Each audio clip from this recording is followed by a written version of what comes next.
in on Zoom, and the YouTube's already going. A few more people to admit. Okay, yeah, why don't you go ahead and do that if you want to call to order. Sure, we'll call the Reading Board of Education to order at 7:31 p.m. and call the roll. Heather? Here. Colleen? Colleen? She's muted. Hold on. Here. Oh, yep. All right. Mike? Here. John? Here. Steph? Here. Chris Hawker? Yes, here. Thank you. We're all present, Todd. Okay, thank you. We still need a couple more for Region 9.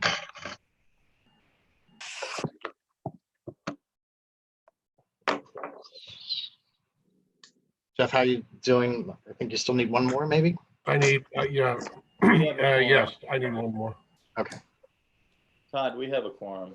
I think we have, yeah. And here, John's coming in now, Jeff, so let me admit him. All right, so let me call the Region 9 board to order. Let me just do a quick roll call. Mike? Yes. Juliet? Yes. Gwen? Here. Karen? Here. Marilee? No. Maureen? Here. And Todd. So we're missing Cheryl, unless she came in. Okay, so we're called to order at 7:32. You want to John Stinson? I think we have quorum. Yeah, I think John came in. Yep. And I've got Katie that just And came. Katie's just coming in now. Yep. So Okay. Jeff, as soon as Katie comes in, you can go. Okay, Eastern Board of Education, call to order. We'll go through the roll call. Do I have John? Yep. Okay, thank you. Randy, Yes. Katie, Here. Jenny? No Jenny, and Gretchen. Yes. Okay. All right, great. All right, since we're all at order right now, again, every board member should be unmuted. So if you're not and want to talk, please wait, but I've tried to catch everybody as they came in and unmute them. And just for public record, we are recording on Zoom and also broadcasting live on the YouTube channel. So our next order of business will be public comment. So any members of the public that would like to speak, if you could either wave on your picture or raise your hand in the symbols, and the board members can help me look for people. I would appreciate that. We'd ask anybody from the public that would like to comment if they could keep it to 2 minutes, and if they could start out by introducing themselves, name and address. We'd appreciate that so we can get it for the record as well. So any members of the public who would like to comment? I'm just scanning through. Don't see anyone at the moment. Let it just another minute.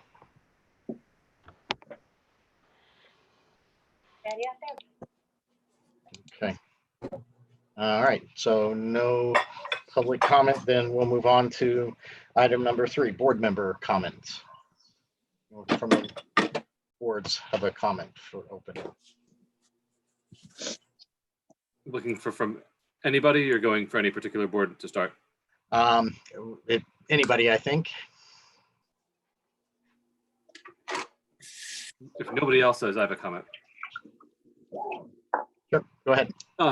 So I'm going to save my thank yous for Dr. McMorran specifically until one of our June meetings. But as this is in all likelihood his last, mercifully, tri-board meeting with all of us, I do want to share some thoughts that remain to the group as a whole.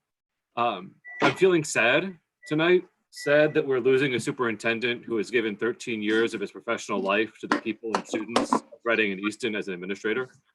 And I'm sad because it feels like we as communities have failed in some way. We allowed a superintendent with forward-thinking ideals and aspirations to be ground down by the way we do business in our towns. A man of integrity and humility who has for 5 years been too frequently the target of unwarranted suspicion and innuendo. And I'm afraid that we've let his talents go to waste, and that saddens me. I spent a lot of time recently reflecting on the way these three districts do business, and if anything, the current crisis has only further exposed the wild inefficiencies that define our way of operating. I've also gone back and looked at the history of superintendents in this district, starting with Dr. McMorrin. It's 5 years, 4 years, 1 year, 6 years, 1 year interim, 9 years, 1 year interim, 1 year. And he set out to search for what's already the 6th permanent superintendent of the 21st century. We all need to reflect long and hard about how we treat our administrators and what message we as two communities send to potential candidates by the way we engage in our business. We need to do more than talk about improving our ways of working and considering regionalization. We need to think about taking affirmative steps forward in that direction and not waste any more time. Thank you. Any other board member comment? Thank you, Chris. I'll say something, Chris. Okay, go ahead, Gretchen. I have similar thoughts. I would like to get a discussion going on moving forward in that same direction. I just think that it makes sense to move there. Okay, great, thank you. All right, any other board member comment from any of the three boards? All right, and we will move on to item 4, discussion and possible action.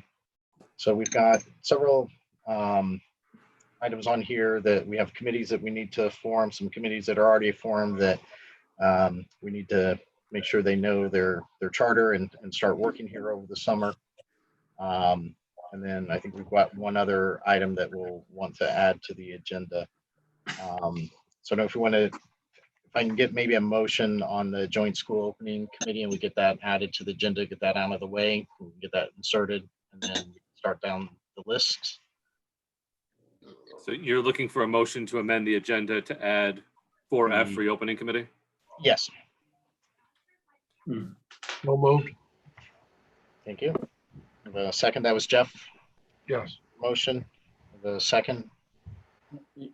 And I need to do it board by board, Right. I guess. Yeah. Sorry, Yeah. sorry, Jeff. So we'll move. Jeff- Or sorry, let's do it board by board. Sorry, getting ahead of myself. I'm ready to move through the agenda. It's been a long day of video conferencing. So let's go board by board. Sorry. So, Chris, did you start if you want to do the? Sure, is there a motion for vetting? Sure. That's Chris Hawker. Is there a second? I'll second. Second is Heather. Thank you. Easton, So moved. Randy, okay, thank you. Second, Second, Gretchen, okay, thank you. And I'll then Region move 9. for Region 9, Cheryl. And second, Second, Karen. Thank you. All right. So discussion now. We can open it up. All right, no discussion. I think it's a fairly straightforward adding it to the agenda, item F. All right, then let's go again around by boards. Ready? Heather? Heather? Sorry, yeah. Colleen? Yep. Mike? You're muted. Mike? Yes. Yes. John? Yes. Thank you. Steph? Yes. Chris Hawker? Yes. Yes. I vote yes. Carry 7-0. Thank you. Jeff? Randy? Yes. Gretchen? yes. Katie? Yes. John? Yes. And myself, yes. 5-0. We'll go Region 9.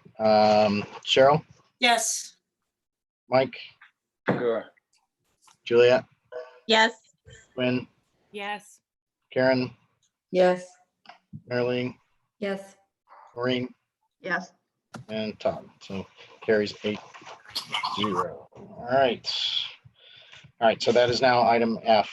So we'll go back up on item A, discussion possible action, approval of transportation contract amendment. And Scott, make sure you're unmuted. I think, Yeah, I should be good. yeah, go ahead. So what we have before us here is a request for approval of an amendment to our transportation contract. This is an amendment that would be signed by each of the respective board chairs if approved. This amendment is necessary for a few reasons. It's necessary under the Federal CARES Act, which was established on March 27th, which states, I abbreviate, but states that local education agencies shall, to the greatest extent practicable, continue to pay its employees and contractors during the period of any disruptions or closures related to coronavirus.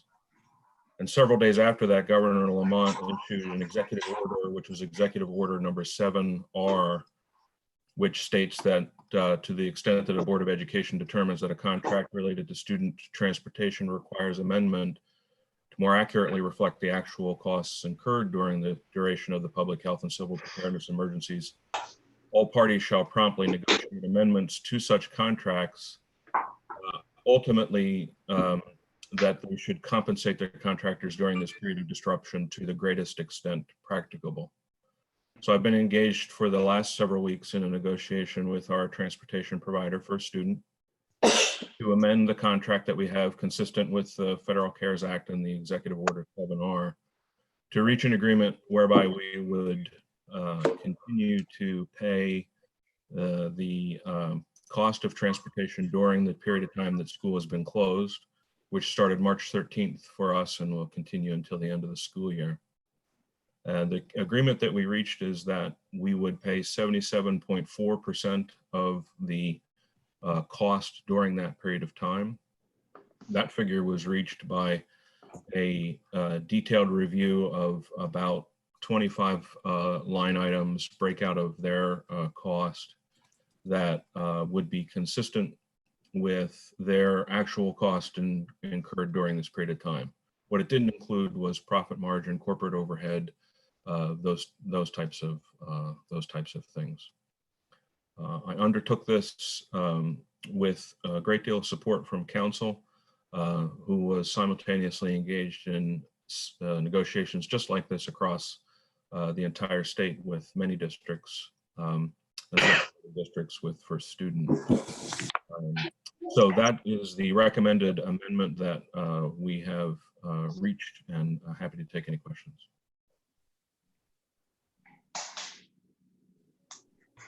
Let's start with Appendix B.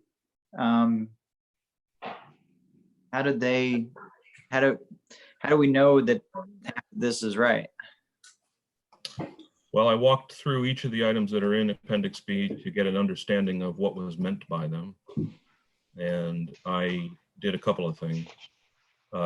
First step was, did they make sense in regards to actual costs that they would have incurred during this period of time?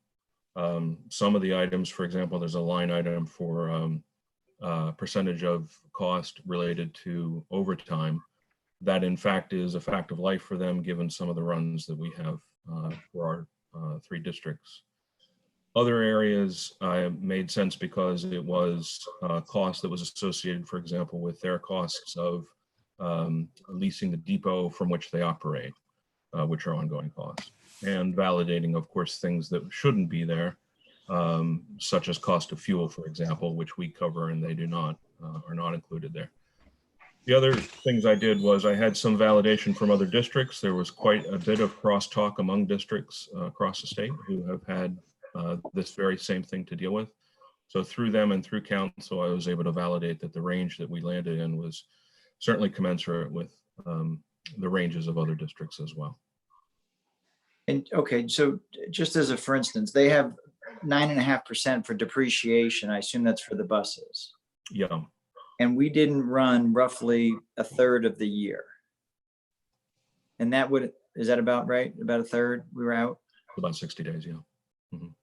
And so if you multiply that by 3, it's roughly 30%, 28.5. So they're going to fully depreciate these buses in 4 years or less? Sorry, this is the percent of the daily rate that you see. It's not percent of the year, and it's not percent of a time period, it's percent of the daily rate.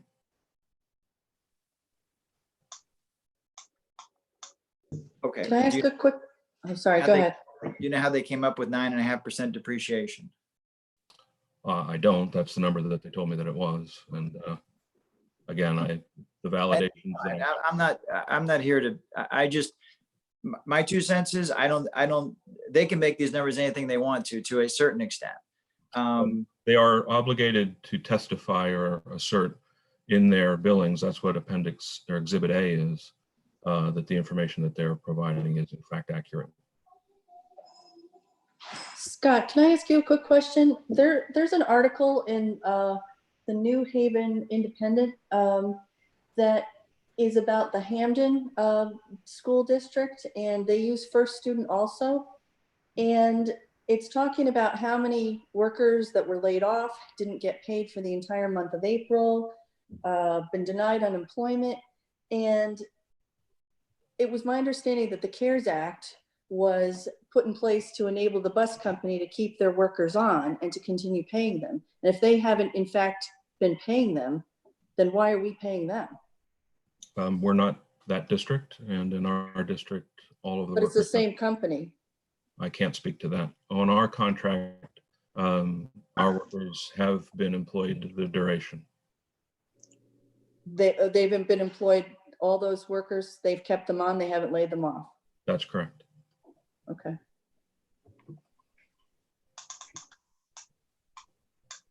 Your volume's down, Todd. Yeah, Maureen, you had a question, comment? All I was going to do was volunteer the following, that our obligations under the CARES Act run to the bus company.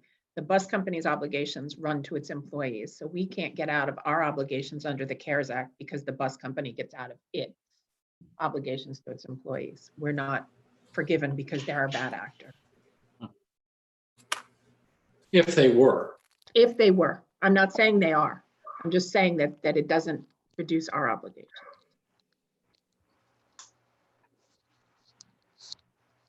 But, Yeah, Mike. okay, to that point then, do they have to verify that that these expenses are real, or don't they? Because that conflicts with what we just talked about. I don't know. Scott, what did council, I assume, said they Yeah. have to? Yeah, so this amendment that you're looking at, clearly I didn't write because I don't even play a lawyer on TV. This is the model amendment that's been structured for use across the state by clients of our council. In the exhibit B is an attestation by the contractor to multiple things, one of which is these are all costs that have actually been incurred by the contractor during the school closure period.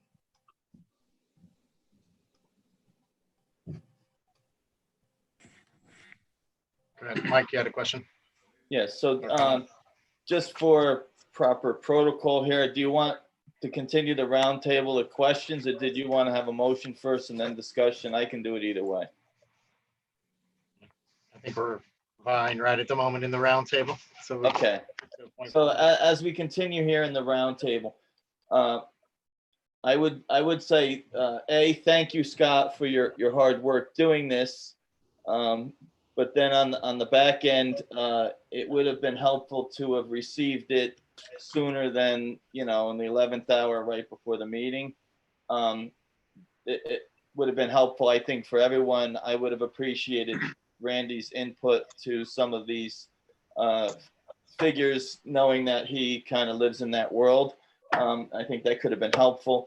But as I read the contract, and I, like Scott, try to play a lawyer on TV, I read that it says on page 1, it says that a local agency, state institution of higher education, or other entity that receives funds under the Education Stabilization Fund, which is part of the CARES Act.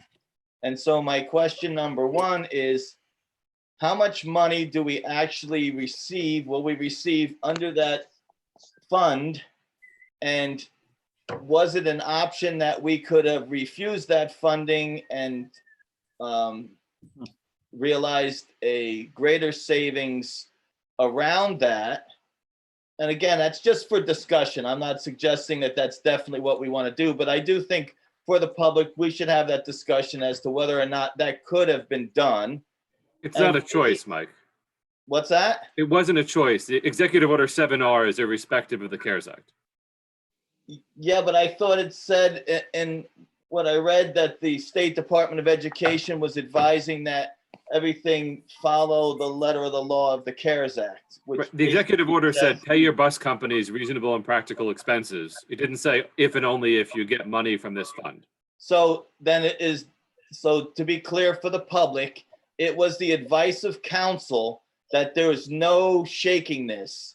We had to agree to pay them in alignment with what other districts are paying, even though there might be certain isolated districts that went rogue. We were advised by counsel that this was our only option, correct? Yes, it was not enough. Okay, and so then part two, what would be helpful, I think, is that when we talk about 77.4%, it becomes difficult. Can you give us a little bit of clarity in real numbers? And again, we're not going to hold you to the penny or the dollar, but what type of savings are we expecting to realize? You know, and obviously I know they're different per district, but I mean, are we talking 10 or 20 grand, or are we talking, you know, 252. teens? 43. What's that? We will 243. Yeah, we'll receive a credit. So one of the things that makes this a bit complex is that we, as a part of our base contract, achieve a savings, a discount. We achieve a discount by prepaying our bill half a year at a time. Right. So we have prepaid second half of the year bill at this point. So what we need to really determine is the amount of a rebate we would receive, which is a part of the reconciliation, the standard reconciliation process of the base contract. But frequently we're talking about, oh yeah, we were actually closed that day, we missed that. You know, it's onesie twosie kinds of things. In this case, the amount of the rebate and the amount that would be credited back to the boards is about just shy of $245,000 in aggregate across all boards. 245 across all three, Yeah, divided proportionally based upon the services for each services district. received. Yeah, and that factor, that number has been a part of my evaluations and outlooks of end of year financial. Mike, it's basic, take the 3.3 million on page 1, multiply it by a third, and then take 77% of it. Right. I didn't have time to do the math, which is why I just wanted someone who had to kind of throw it out there. Yep. And that is in addition to the fuel savings. So this has nothing to do with fuel. We separately purchase. That's what I'm saying. It's in addition, it's separate. We have the fuel savings, and this is on the transportation contract then. Right. There are no fuel savings, but yes, they are separate. Well, don't we buy our own fuel? Yeah. This is not on topic of the transportation amendment, but I'd be happy to go into it. Well, I think it fits into the transportation. So we separately as a board purchase the fuel. It is consumed by First Student. We also enter into a pre-buy agreement for that. So we pre-buy the total gallonage for the year. That would have happened last August. To the extent that we do not use it all, we're obligated to pay liquidation costs. Because the buses aren't running, we have a fair amount of unused diesel at this point.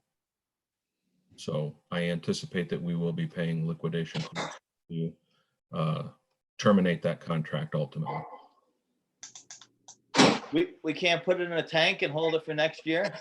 We don't have a tank big enough. Are you volunteering your tank?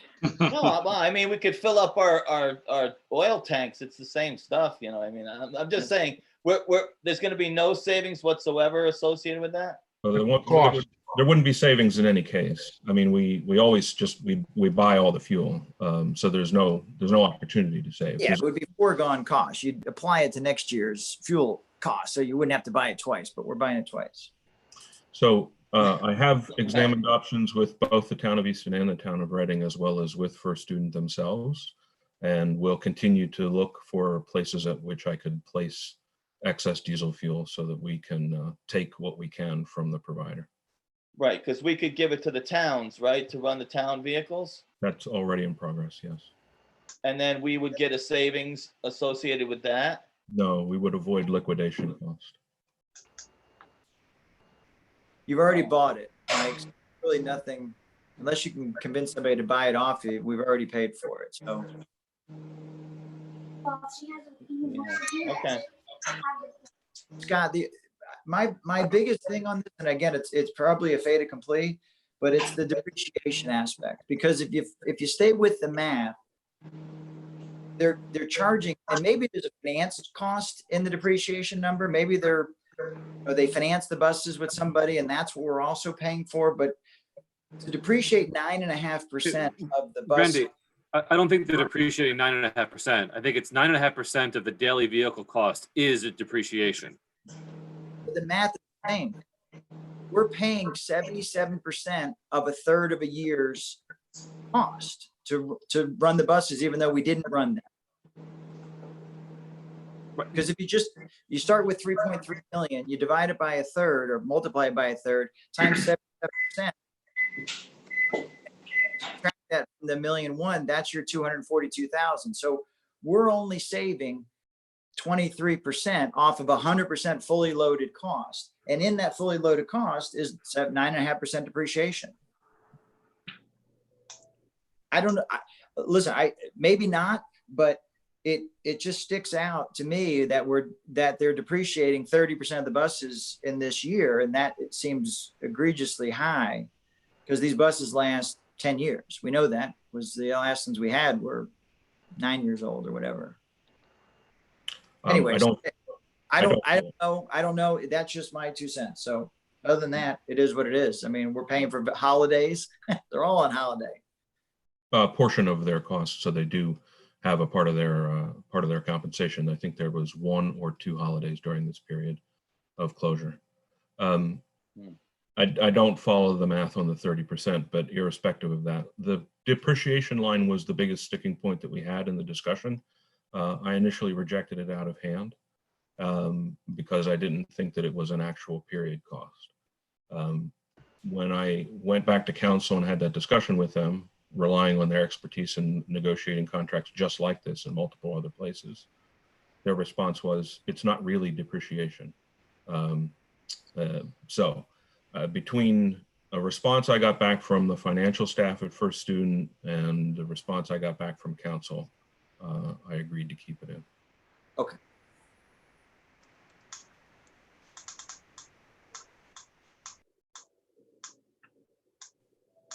Yep, go ahead, Mike.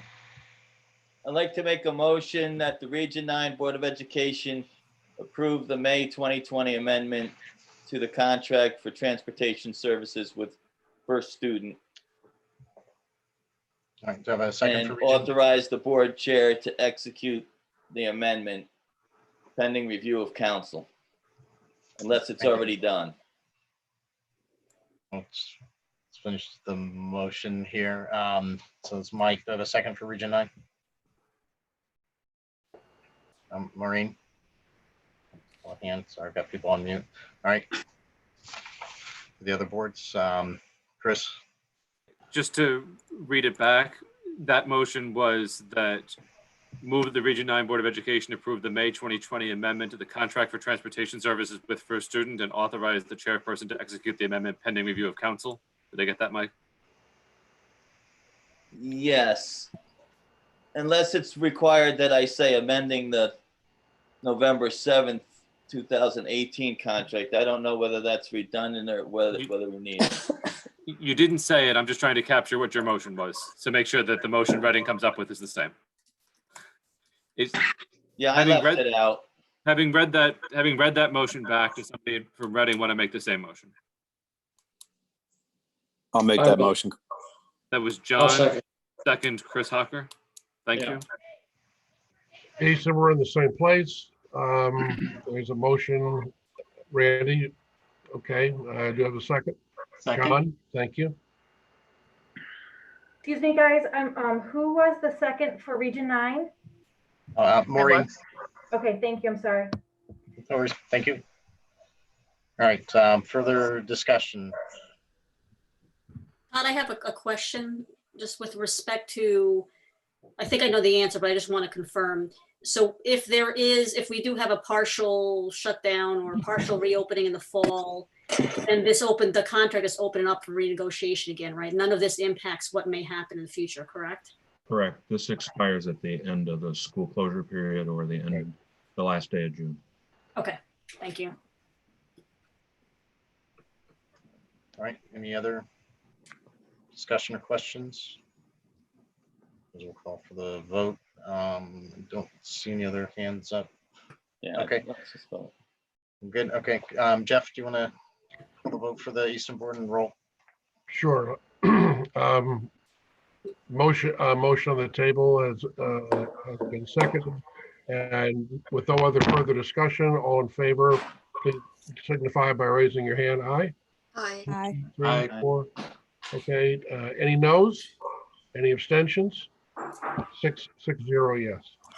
Hi, Joe. All right. Chris?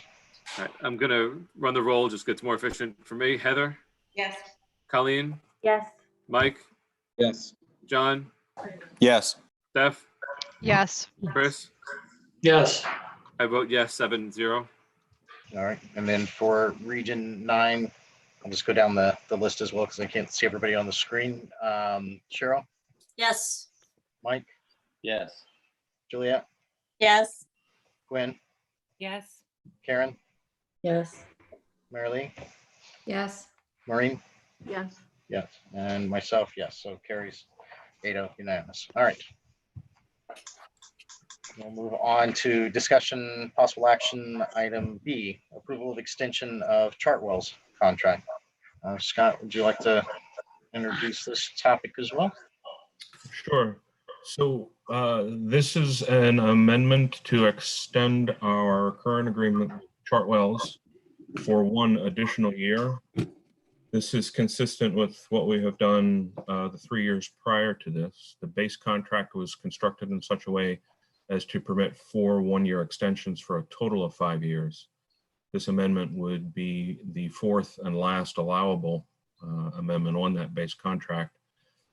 With us on the call today is Dave Kennedy, the Director of Food Services for Chartwells, in the event we have any questions for him. And certainly thank Dave for his support throughout this process.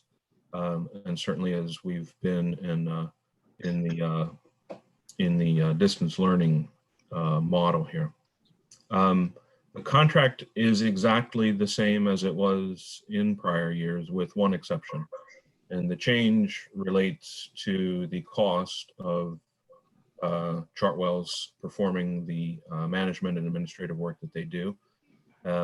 The increase is the cost of living, the consumer price index CPI adjustment of 3.2%, which works out to be, in the case of the per meal payment structure that the base contract calls for, an addition of 0.0027 cents per meal added to the existing fee, raising it to 0.0887 cents per meal.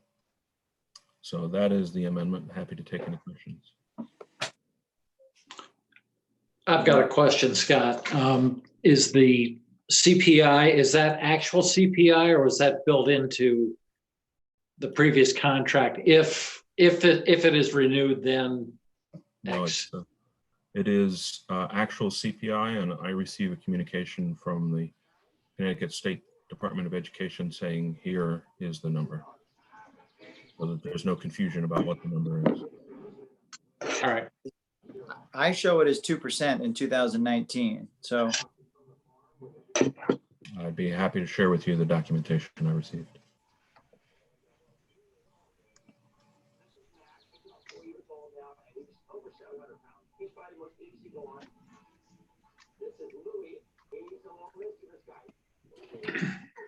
I think Mike wants to say something. Okay, I'll wait.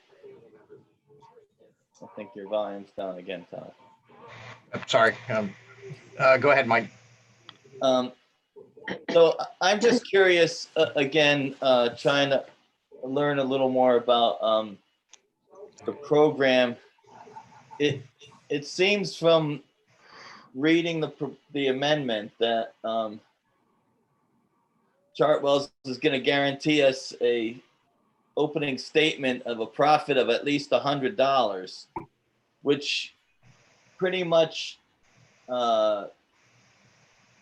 details that this is not a profit-making venture by any means. This is like a break-even enterprise for us. I think that's important for everyone to know, that the public, I guess, that a lot of that is based on the free and reduced lunches, and whether or not the numbers of students receiving those free and reduced lunches have been increasing.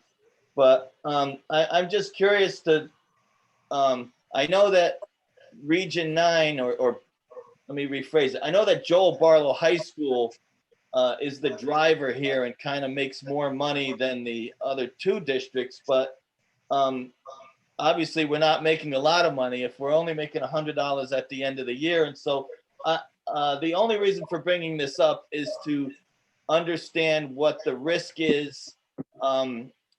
I guess because Chartwells is guaranteeing us at least $100 profit, we're not going to go in the red. So that's the saving grace for us. But is that written into the contract language throughout? And is that a fair assessment of where we are?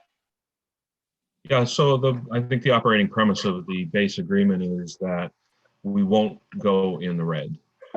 So I think that's the floor that is a guarantee there. But there's certainly some incentive for Chartwells to perform as efficiently as possible.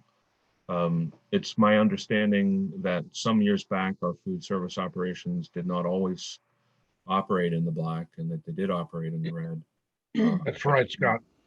And I do know that certainly since my time, and I believe at least certainly for some few years prior to that, and I think with the advent of Chartwell's work, we do operate in the black. So it's never been an issue. In fact, on the high end, there's a cap as well, where we cannot have too much money in our food service fund either. So it's a balance between the two. Right, but is it fair to say that I think we still participate in that program where we get 10 cents a meal?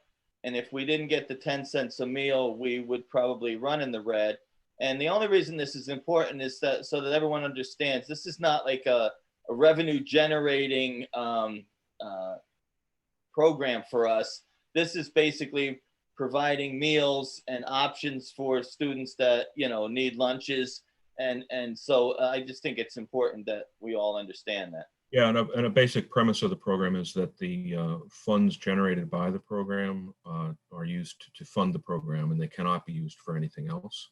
So the money is, we're in the best spot, which is that it's self-sustaining. We don't have to further subsidize it. There's not too much in it because we're proscribed from having too much funds building up. So I think we're in a good spot. The money that we make here goes to replacing refrigerators and ovens and all those other kinds of items, so that we don't have to add those things into our budgets and have to pay them that much. There's a nice balance. And I think we get a breakdown at the end of each year that indicates what districts, and even not even so about just the district, but what schools incurred what expense, and it breaks it out there for us very nicely. So it's been a wonderful program for us, and Scott is quite right.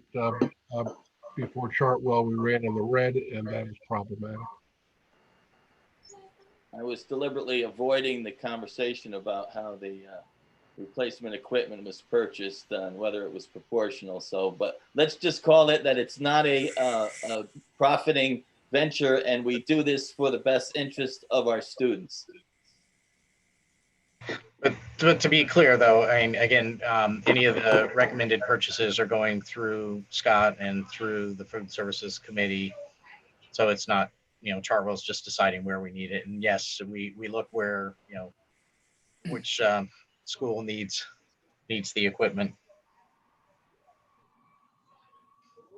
I'll make a motion. All right. We'll take our motion for Region 9. I'll move the Region 9 Board of Education exercise its option to renew the Chartwells contract for the 2020-2021 school year. Great. Thank you. Do I have a second for Region 9? Second. So Gwen's hand first. Moved and seconded for Region 9. Jeff, do you want to go for Easton? Sure. An amendment for the approval of what is referred to as amendment number 4 for the 1920-21 school year, maintaining our relationship with Chartwells. Can we try to have the same motion? Sure, but I'm not. How about we move that the ER9 Board of Education exercises its option to renew the Chartwells contract for the 2021, the Region Eastern Board, excuse me, for the 2021 school year. That sounds good and similar. Excellent, Randy. Second. Is there a motion for Reading, substituting the word Reading for Easton? I'll make that motion. John, I'll is there a second. second? I'll second. Stephanie, thank you. All right. Who was the second? Sorry for Easton. Sorry. John, I thought.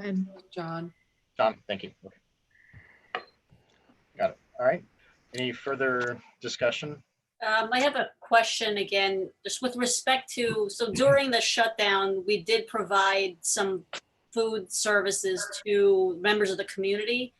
How would this factor into that if we were in a partial or shutdown situation in the fall? I know it's a flow through, just a pass through, we're not really making much profit, but what happens to that cost to the extent that we're providing free meals to the community, which we should continue to do?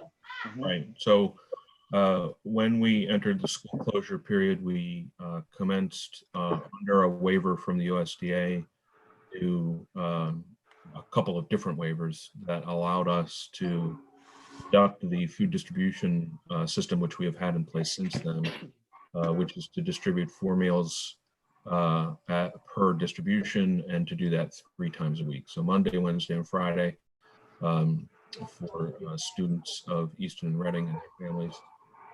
They can pick up a packet with 4 meals in it. Dave Kennedy drives that and runs that for us. That degrades our account. Our costs exceed our reimbursement, although we do receive a reimbursement amount per meal. But without the volume that we normally run, there's no way that we would even be break even in this period, and we're not. It's not a serious degradation. When I did a calculation on it a month or so ago, it probably brought our account down about 40,000, which is probably less than 10% of the max that we're allowed to hold. So it's not sustainable over an extended period of time. Certainly, as you said, makes a great deal of sense in the period that we're in. To the question about how would that apply in the future, I think that it's a bit speculative because I guess it would depend on no change in law or executive order that may compel any particular path forward. I think we would want to look at it closely. We have touched base as an administrative team multiple times throughout this to determine how to proceed. And at present, our current intent is to carry it through the current school closure period right up until the end of June, and then revert to our standard practice, which is there are surrounding districts who traditionally and typically in the past will continue to have a distribution option, and to make that information available to the residents of Easton and Reading, as they would be eligible to take advantage of those programs during the summer months. Thanks.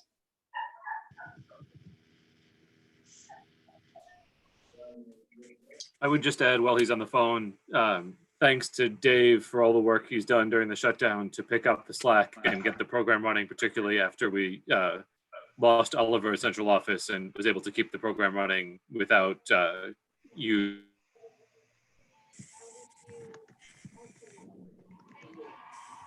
I'll echo what Chris. We lost Chris. Yeah, I'll echo Well, what Chris. I would echo Chris's sentiments. Dave has been terrific throughout all of this, and we're lucky to have him. And I certainly hope he's staying on it in our district for Chartwells. I am, Chris. Glenn. Thank you. Excellent. Thank you, Chris. We lost the tail end of your comment there. You broke up. It was all positive. Oh, great. Just when you were Just making getting to sure for the bad record. Just making sure for the record. All right. Any other discussion? No. All right. So let's go then on the motion for ER9 Board of Education exercise its option to renew the Chartwells contract for the 2020-2021 school year. So let's start with Chris, if you want to go through. Sure. Heather, Yes. Colleen, Yes. Mike, Yes. John, Yes. Steph, Yes. Chris Hocker. Yes. I vote yes. The motion carries 7-0. Great. Thank you. Jeff? Okay, Randy, Yes. Gretchen, Yes. Katie, Yes. John, Yes. Jenny, Yes. and I'm yes, so 6-0 Easton. Great. Thank you. And then for Region 9, Cheryl, Yes. Mike, Yes. Juliet, Yes. Quinn, Yes. Karen, Yes. Mary Lou, Yes. Maureen, Yes. and Todd. Motion carries 8-0 for Region 9. All right, thank you. So next item, Superintendent Search Committee. So I know this one's going to have a lot more conversation around it and ideas on how we should carry forward, but we do need to establish an overall search committee and assign members to that and give them their charter to start the search. So if I think for this one, it may be easier if we start with a motion for each of the boards, just to start out with what to kind of ground the conversation and then go from there from discussion, as opposed to opening with just round robin, because I think we'll get a lot of ideas and may not get close to a motion for a while. Right. So I would look, and maybe we'll start, Chris, with you, if you don't mind, if we could get a motion. Do you want me to share my screen so everyone can see what the draft is? Yes, That'd be Mike's great. got That'd a be great. question first. Let me unmute him. Okay, Mike, you had a question first? No, I'll make a motion. Okay, all right, let me let Chris start and then we'll make the motion for. You have to give me permission to share. Yep, just 1 second. Okay, you should now have the ability to share.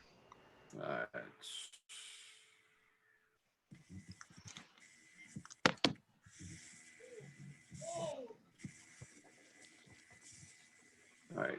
Can you now see the Yep, we can see it. draft motions? Okay. And I assume, Mr. D'Agostino, that's what you were going to read? No. No, I was not going to read that motion. I was going to read a motion that was more in alignment with past practices of the boards and district history. All right. Well, I guess when we get to Region 9, we can have a different motion. Todd, are you inviting the draft motion on the screen or are you inviting Mike's motion? We'll start with the draft one on the screen. What do you mean we're starting with the draft one on the screen? I've asked Chris for a motion. So he started. Does somebody in Reading want to make the two-part motion, the draft motion? Chris, I'll move that a tri-board personnel search committee of the whole consisting of the membership of the Eastern Reading and Region 9 boards of education and charge the committee with identifying a finalist for the role of superintendent of schools. The personnel search committee shall be chaired by the chairman of the board of education, then acting as a chairperson of the tri-boards. This committee shall not be extinguished until a permanent superintendent of schools is appointed by the tri-boards and a contract is fully executed. And part 2, a superintendent search steering committee to consist of 2 members of each of the Easton, Reading, and Region 9 Board of Education with equal representation from the towns of Reading and Easton. The chairpersons of the Easton, Reading, and Region 9 Boards of Education shall be members of the steering committee ex officio. The steering committee shall be considered a subcommittee of the personnel search committee and be empowered to design and implement a process for 1, reviewing resumes, 2, interviewing and screening candidates, and 3, considering and recommending the selection and appointment of an individual on an interim or permanent basis, and shall not be extinguished until a permanent superintendent of schools is appointed by the tri-boards and a contract is fully executed. The steering committee may, in compliance with freedom of information laws, also solicit bids and propose the hiring of a search consultant to tri-boards. The steering committee shall be co-chaired by 1 member from Reading and 1 member from Easton to be selected by the committee and shall provide regular updates to the personnel search committee. Is there a second to John's motion? From Reading. I'll second. That sounded like Heather. Okay. Thank you. All right, thank you. Jeff for Easton? Yep, Easton, do I hear a, well, I'll accept a motion based on what has been presented as it relates to the superintendent search committee. So moved. John, thank you. Do you have a second? I'll second. Katie. I'm sorry? I'll second. Katie. Okay, thank you, Katie. All right, thank you. And then for Region 9, for the same motion for discussion, and then we can make changes if so. No, be you it, can't but for the dictate same- what motion is made. I'll take a motion This is for not Region 9. Machiavellian politics here. You cannot dictate what motion is made. You can ask for a motion. I'll ask for a motion for Region 9, and hopefully it's similar. So Region 9, can I get a motion? I'll move the motion that's presented on the screen. Both motions. This is All Cheryl. right, Cheryl, thank you. And a second from Region 9. Not second that motion. I can't see the whole screen here. I lost all of it. Is there a second for Region 9? If you can, No. I got some people muted. I'll second it, Karen. Karen, all right, thank you. All right, now discussion. Yes, Mike. So the motion on the floor is not only inappropriate, I don't think it's legally binding. And it's certainly not in alignment with what the past practices of the boards have been. This is another attempt by the board chairs to hijack the process and rewrite history in a way that, because nothing has been documented by the district, they feel that they can rewrite history and pass it off as being fact. And so, Like if you'd like, Mike, I can read the 15 articles from the Reading pilot that I pulled to learn about the process from the past 5 superintendent searches that all reflected this process. that's incorrect. There were not 2 members from each board and 2 members from Region 9. There were a member from each board and 2 members from Region 9. There were 6 members of each of the last 3 search committees. Or everybody who ever wrote for the Reading pilot was making it up as time went along. One or the other.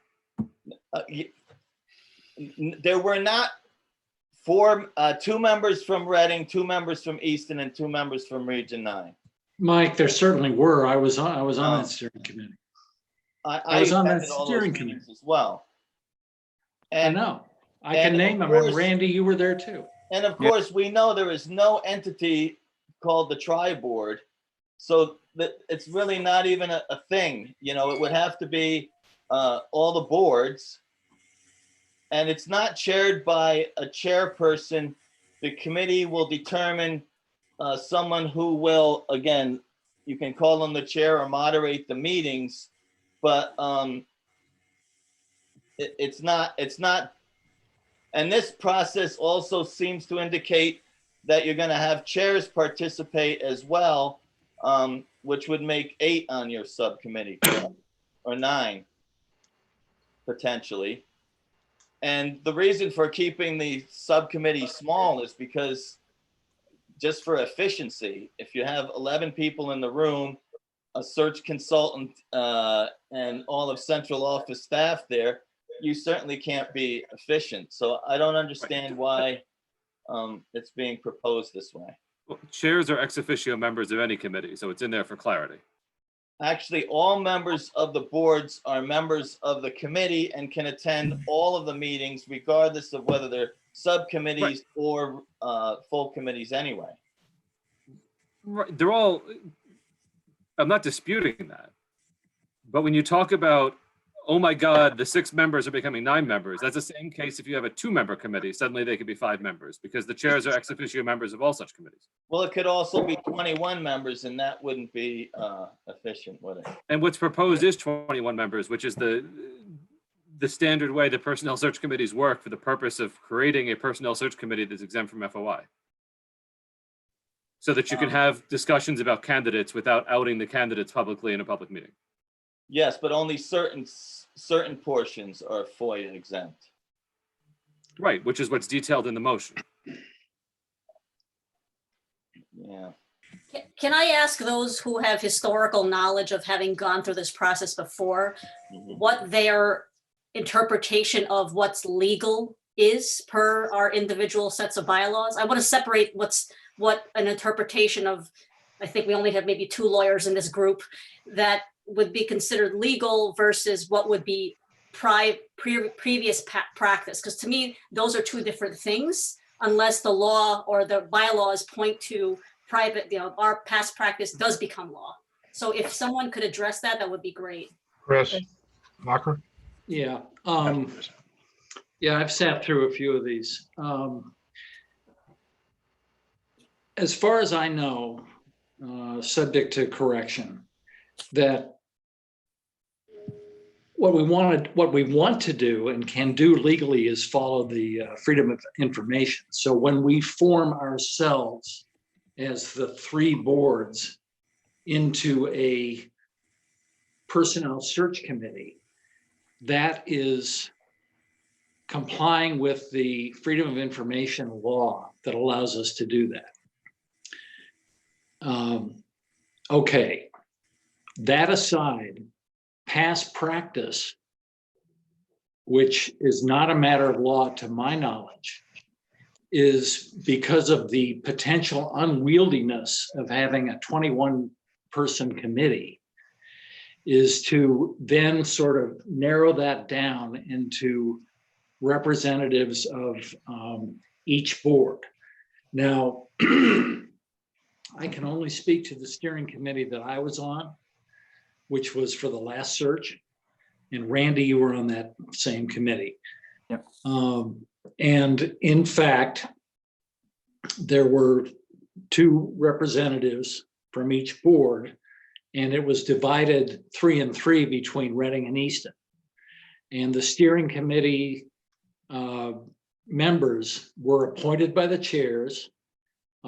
In many cases, it was because there was sort of a scarcity of volunteers because the time commitment, and Randy, you'll probably remember this, is pretty dramatic, or can be pretty dramatic. Now, to Mike's point, it is absolutely true that anyone on the 3 boards can attend. It is customary, and it was the case, and Mike followed it, and it was probably very painful for him, that it was merely attendance. In other words, an attendee did not participate in the discussion or the deliberation. That is my recollection. But again, everything I said past the point of actually forming a search committee, which consists of the 3 boards as a whole, is simply a matter of custom and past practice, which to my knowledge has no force of law, but it certainly seems to make sense. In my opinion, could it be tweaked? Yeah, I suppose. Not sure why you'd want to do that. In the past, we've also, I'm concerned about the wording in the motion, because in the past, when we've looked to appoint a superintendent, we've brought back 3 finalists to the full board. It's not just in other words, the subgroup should not make the decision for the 21 board members. The subgroup is just expediting the work and vetting through the initial phase. The subgroup also shouldn't bring 3 finalists to the board in a public meeting. It should bring 3 finalists, if it wants to a personnel search committee meeting, which is still a private Correct. meeting. Correct. Just want to make sure that we're being clear. Yes. Right. And we're not saying in the motion how many candidates we're bringing forward from the search committee. The charge of the search committee is to identify a finalist for the tri-boards, which is intentional so that the tri-boards do not see 3 finalists. The personnel search committee, which is the same 20, to see whatever finalists the steering committee identifies. It's a distinction with a difference because of whether or not you're having a meeting of the tri-boards in public like this, or you're having a meeting of a personnel search committee to vet candidates privately. So Chris, in that scenario, based on Chris Hocker's recollection of how he did in the past, or I think someone said that doesn't preempt all of 21 of us are participating in a personnel search committee, but only the ones that are appointed to the search steering committee can deliberate any finalists? Is that how that would happen? Because then I would raise, essentially, all 21 of us should have equal say to some extent. It can be not all of us talking at the same time to have that view, right? I think that's what we're trying to get to. As a practical matter, Cheryl, maybe this will help. As a practical matter, what will happen is you may or may not have a search consultant. You probably will, or that has been past practice. Excuse me, it's not required.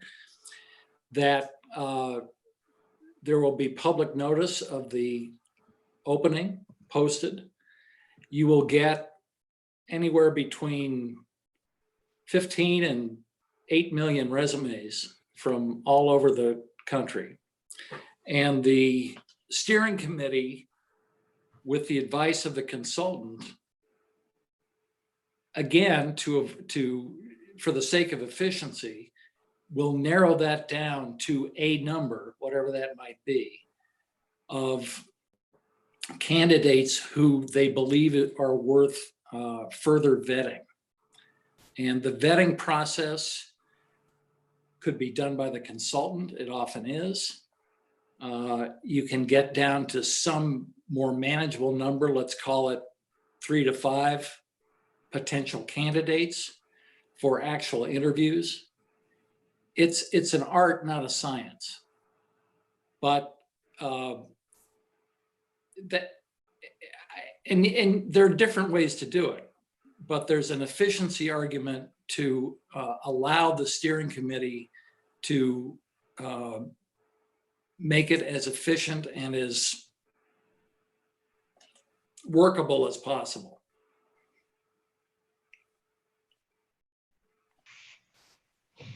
But if it doesn't deny anyone the right to look at all, 37 resumes that you will be getting. Well, so who's going to vet those candidates' applications and do the initial vetting before the steering committee gets it? That's a question for the steering committee as they devise whatever the process is that's most efficient, whether it's a consultant that does the initial screening or whether they say the hell with the consultant, we're gonna do it ourselves. But the steering committee does not have the authority to hire a search consultant. That has to be a function of the personnel search committee. Right. The proposal is that the steering committee convenes with 6 members and says, here's the process we want to undertake. And let's assume that they say we want to hire a consultant. They can then recommend back to these tri-boards in a public meeting, we would like to engage XYZ consultants at a cost of ABC. Can we please have that authority? and the tri-board say yes or no. And then they go back and they refine their process based on that outcome. You mean the personnel committee can say? No, yes I mean or the no? steering committee. No, you said the tri-boards can decide yes or no. Right. And I mean the tri-boards, different from the personnel search committee, the tri-boards. I'm using them differently on purpose. Because they are different in this case. So then why can't the personnel search committee convene and discuss what the process and preferred method of, be? in Because we've all advance been to these meetings before and they go on for 17 hours. We need a process to actually happen is the point. And if we have a group of people that says, we're the ones who are going to be doing the heavy lifting here, here's a process we think makes sense. We can put whatever controls in we want to run that back up to the personnel search committee to endorse it as a process. But if the 21 of us sit around trying to devise a process, we're never going to have a superintendent because we're never going to have a process. I disagree. I think all members of the personnel search committee should be able to provide input to the direction. I don't think the steering committee should decide we're not going to have a consultant, or we are going to have a consultant, or we're only going to look at 15 Come people. up with the process, and they're going to bring it back to the greater 21. They're just going to start. They're just going to start, get some wheels in motion, bring it back to the entire 21 member personnel search committee and say, you guys like this or don't you like this? But it's more efficient to have 6 people start that than have 21 people start it. That's actually, excuse me, that's actually how Reading committees work. Like, we do our work in our committees in a smaller group. We come up with an idea and then we bring it back to our board for a presentation and a recommendation, and then they decide, and then as a board, we vote on it. Why would it be different here? I guess because we're not talking about a food service or something like that, where normally we trust our committees to actually do more than the initial work. We trust them to do a lot of the work of the board. And when they bring back a recommendation, oftentimes it's a formality, but we trust that our committee members have done that work in advance. And, we normally don't try to overanalyze the decision that comes back from the committee. In this instance, I just think it's a little different. I think that you should be able to hear from the full personnel committee. So Mike, would it satisfy you if instead the proposal was that the personnel search committee of the whole define a process and dictate that process down to a 6-member steering or an X number steering committee, and then the steering committee carries it out? Yeah.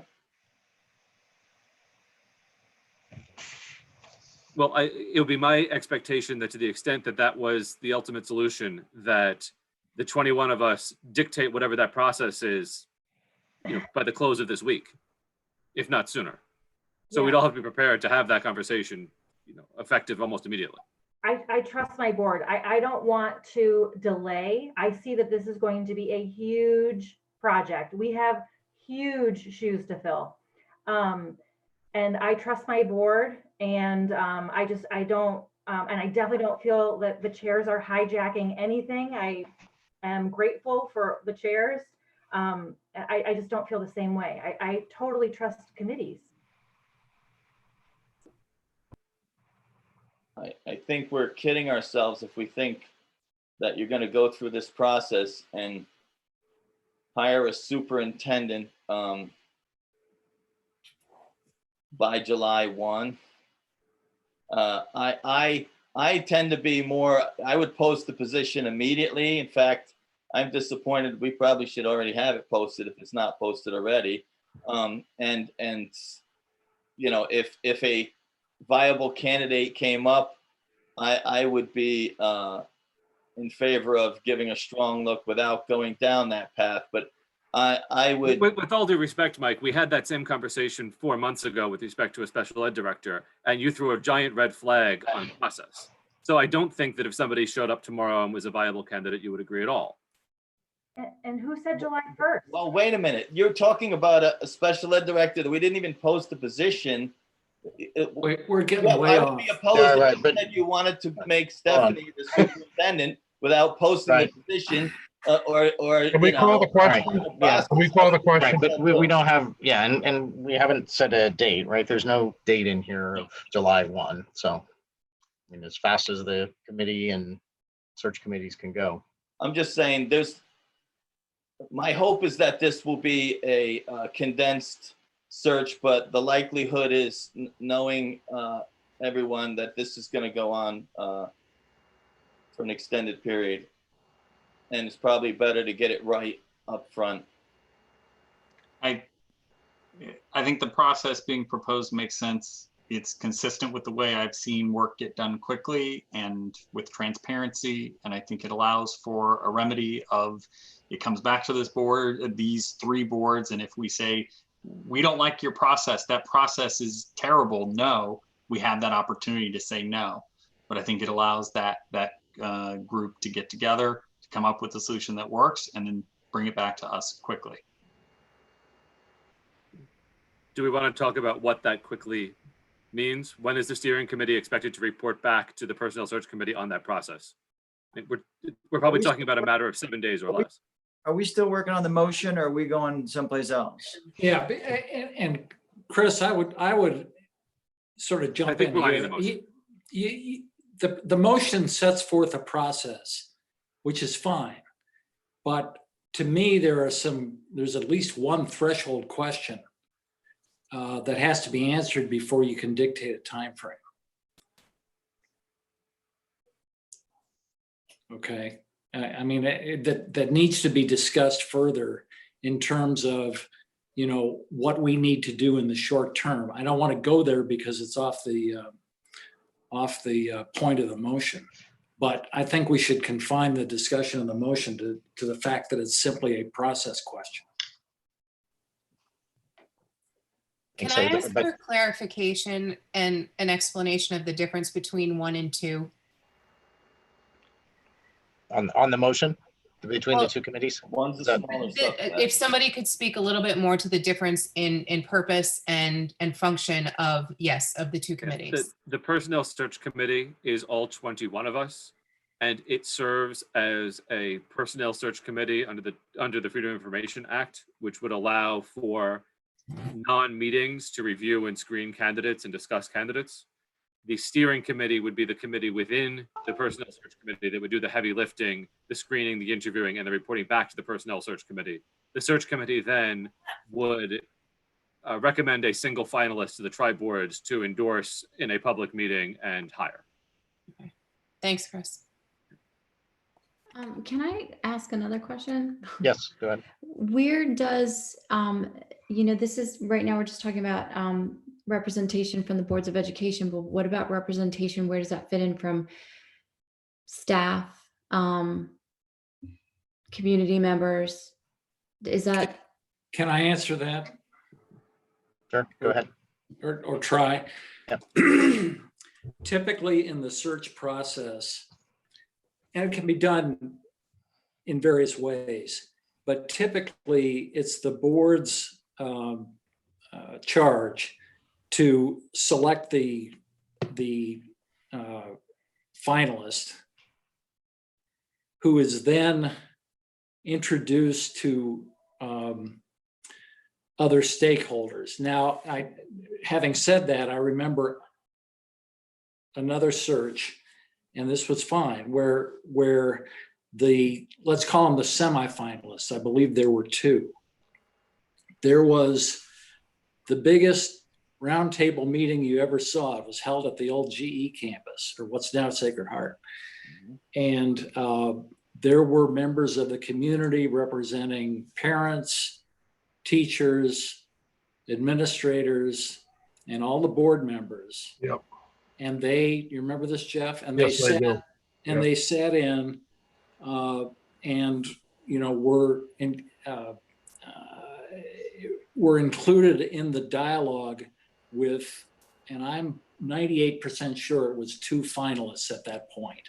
I think so. So, I mean, the answer is there are ways to get that input. It typically comes after you've narrowed it down to 2 or 3.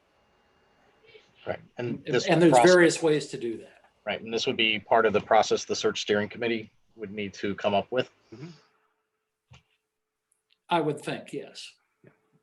I mean, in a way, it's sort of, and again, if you hire a qualified consultant, which I'm not necessarily advocating, but one of the advantages of a qualified consultant is that this won't be their first rodeo, and they can provide that kind of direction, which can often be helpful. Well, in the last major search we had, CES was the consultant that we used. We've used many search consultants. We've seem used to rely many now on CES because of their familiarity in the searches, but we have Jeff, used other search firms. Jeff, the search consultant last time was actually an individual recently retired, a former Durgate superintendent. Yeah. But it could be anybody. Right, but he worked through CES, I think. He was not a CES, no. Okay. So again, something the search steering committee can come up with as part of their process. Todd, can I just have a moment to go around on my board for feedback, comments, or any questions to make sure everyone's been heard? Sure. Heather, anything to add? No. Colleen? I'm good. Mike? No. John? Nothing further. Steph? No, nothing. Chris Hawker, any other thoughts? No, I've thought enough.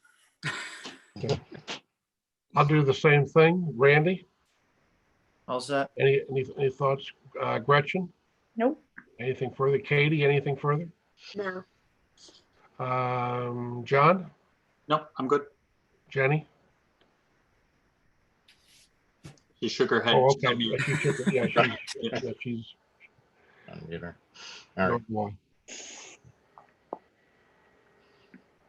All right, well, we'll follow suit then in Region 9. Cheryl?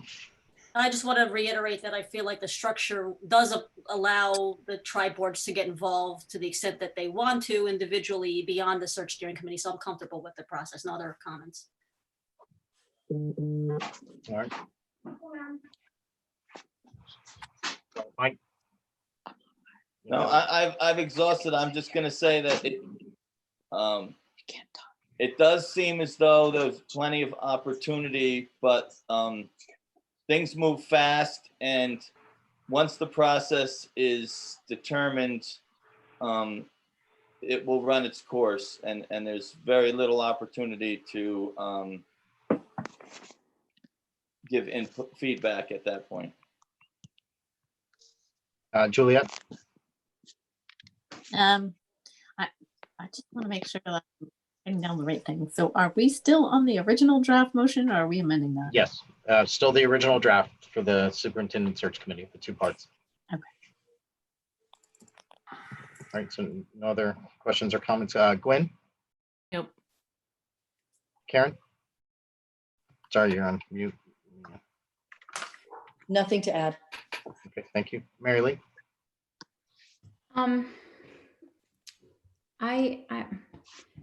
I still want to make sure, I still want to make sure that there's appropriate representation from the various members of our school community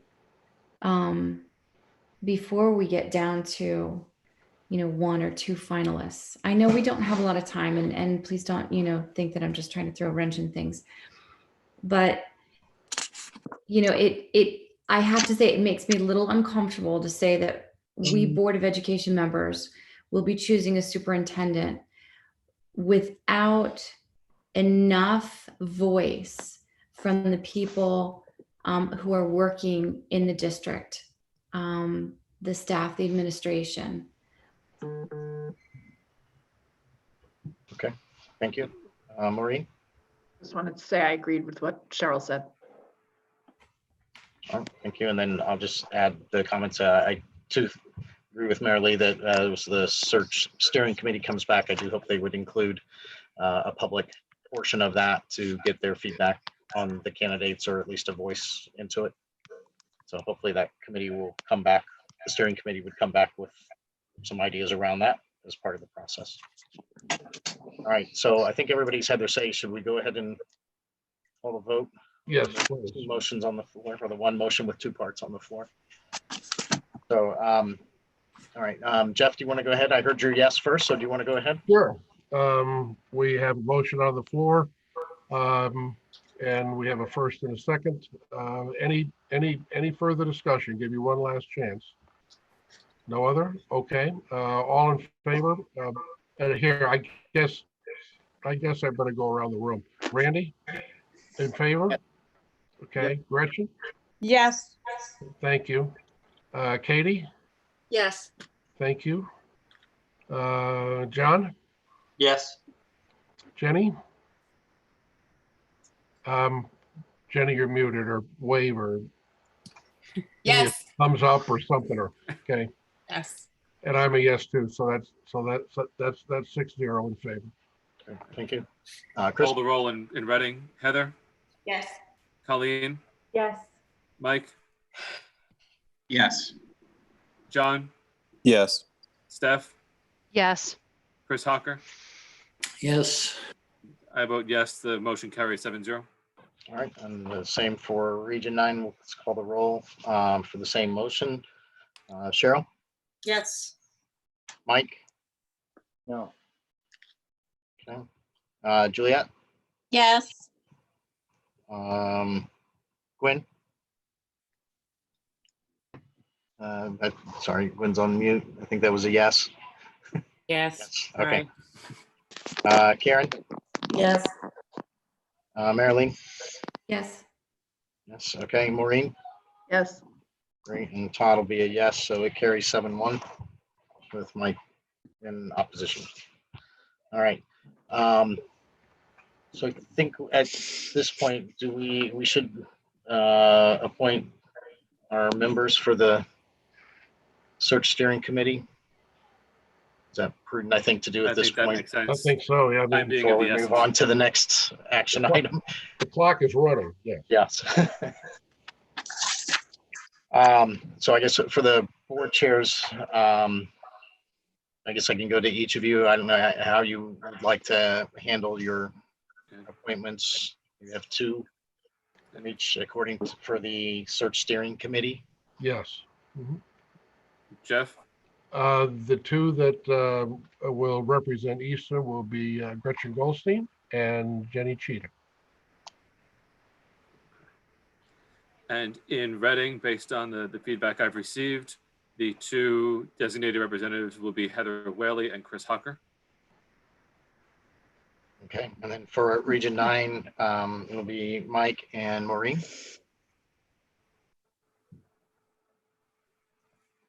Congratulations, everybody. Can I ask a question Yes. for my chair? Yes. Is that in addition to the chairs? I'm Like, sorry. Well, we're gonna have a change in, or an anticipated change in chairmanship. And Right. Does this include is it the chair plus 2 individuals, or is it just the 2 that you just mentioned? It's the 2 that were mentioned are the members that will vote. The chairman, based on his position, is a part of every group, Okay. every committee. I'm sorry. I thought it was the chair and 1 from each. I misunderstood the composition.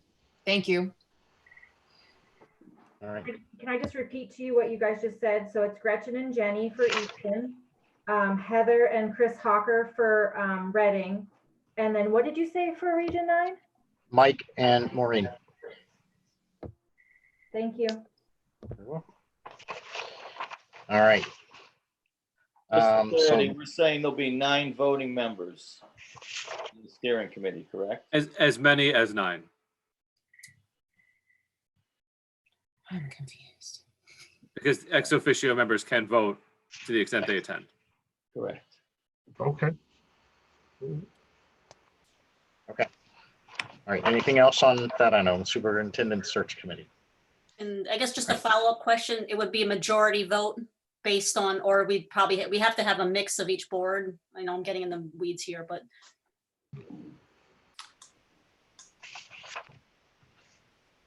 I think you'll find that there will be a tremendous incentive to reach consensus.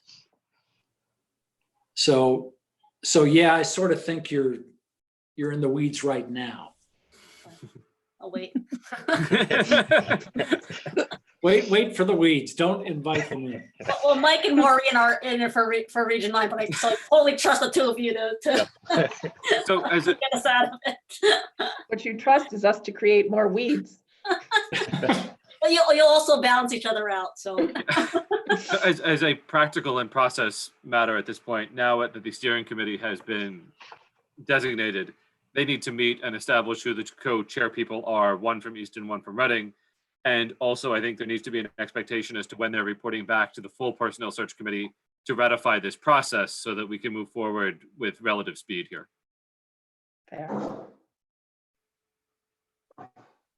I'm still confused. You're gonna have two chairs of the subcommittee. Is that what you're suggesting? What I'm saying is that there are co-chairs of the subcommittee, one from each town.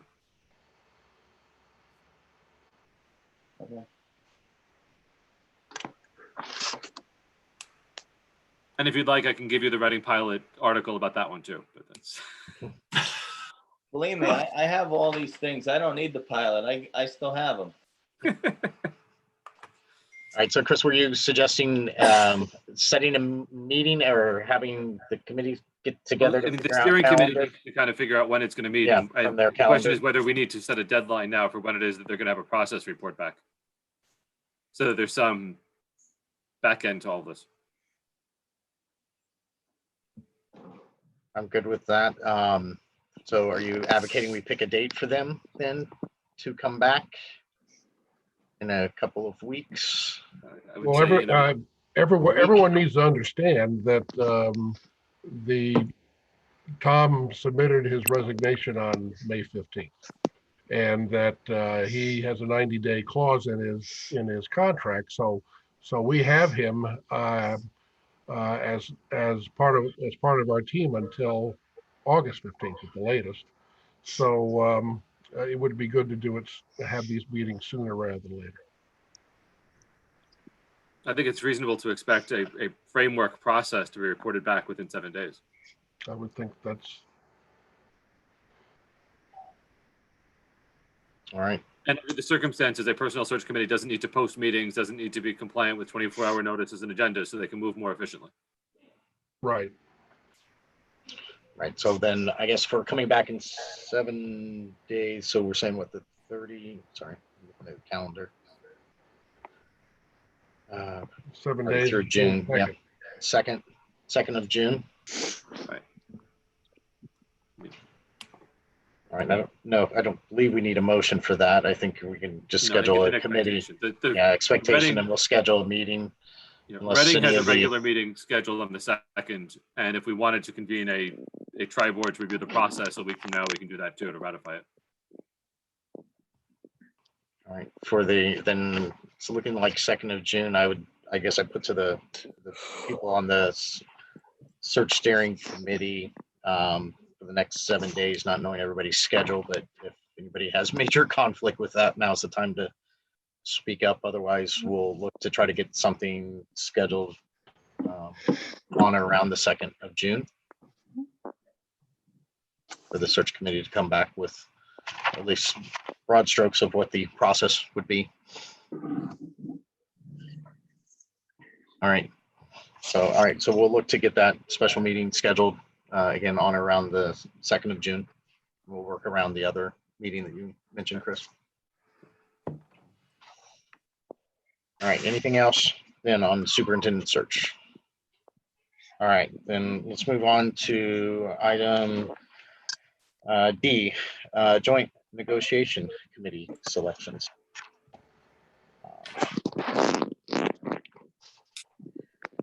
All right. So again, I think maybe if we can start with a motion, get that on the table, and then we can get discussion going around on that, I think would be helpful. Because there's a certain charge that we're looking for the joint negotiation committee. We all have, each of the boards have their own negotiating committee. So I think just establishing in the motion the parameters of what we're looking the joint negotiation committee to do through a motion, I think would be good. And then we can have discussion on it. So I'll look for a motion for each of the boards. Chris, do you want Want to me to share screen again? Yeah, if you don't mind. You should still have hosting. Yeah. Does that pop up? Yep, we can see it. Okay. And I'm happy to replace tri-boards with joint whatever term makes people happier. I think tri-board is just fine, Chris. Yeah. No, it's not. You want joint boards? Yeah, the joint boards of Joint Easton, boards. Reading, and Region 9. We're Yeah. 3 separate boards. We're not. There's no such thing as the tri-boards. All right. So that group right there, just replace that, the tri-boards there. Oh, God. All right. There. And get rid of joint before Easton. Move that the Easton. Yeah, get rid of the first joint. I think I was saying that they were acting jointly. Okay. Oh, okay. Joint. All right. Later. Understood.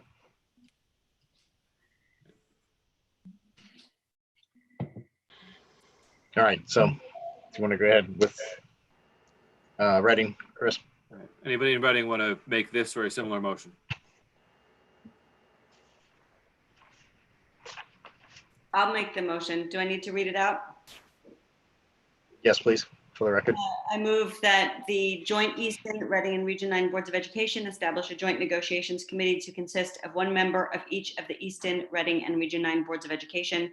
This committee shall be a standing committee charged with negotiating the terms of employment for central office administrators and staff, including but not limited to annual compensation adjustments. The committee shall make recommendations for employment contracts, compensation, and benefits for such central office personnel to the, you said tri-boards, to the 3 boards, and also be directed to prepare and maintain a documented process for the selection and hiring of central office administrators to be ratified by the 3 boards for use in future selection processes. Second that. By the boards. You know? That was a motion from Heather and a second from Mike. Thank you. Easton, we have the same motion in front of us. Someone like to? I'll move to for the same motion. Okay, thank you, Randy. Do I have a second? Second, Gretchen. Okay, Gretchen, thank you. Thank you. And then for Region 9, for the same, or for a motion or something similar. So moved. That's Karen. For the motion, the same motion. Presented. Yes, That's same presented. motion. Thank you. All right. Do I have a second for Region 9? Second, this is Cheryl. Cheryl. All right. Thank you.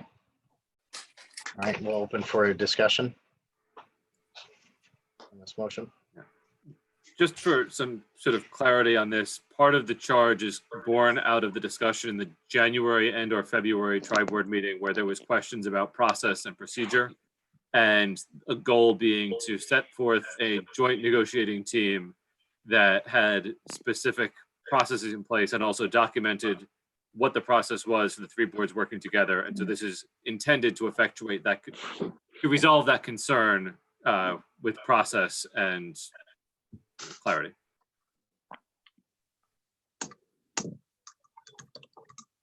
I have a question. Yes, go ahead. Usually on committees, joint committees like policy, we have Region 9 sends an Easton and a Reading member. I think, isn't that why we're like Maureen and I are both on policy? Because we need to have an Easton and a Reading representative. I don't know if that's but that's sort of the way we we've done it. So Logical to me. that's the only thing I noticed that is different from other committees. We can define it however we want. It's Yeah, usually I would I don't have any desire to be on this committee. Like I really Oh, come should be on, waiting Glenn. in so far. I would share the same How fun you had on policy. I would share Nothing would be as fun as policy. the same sentiment that, yeah, it would be nice if we could have 2 people from Region 9 so we could have both towns represented from Region 9. Hey, Todd, I have a question with respect to the Region 9 specific negotiations committee. Does this have to be mutually, does it have to be this? It doesn't, could be different people, right? It doesn't have to be the same people, right? It could be, or it could be the same. Correct. Okay. Because you know where this is going. We're going to hopefully appoint people for this committee as well.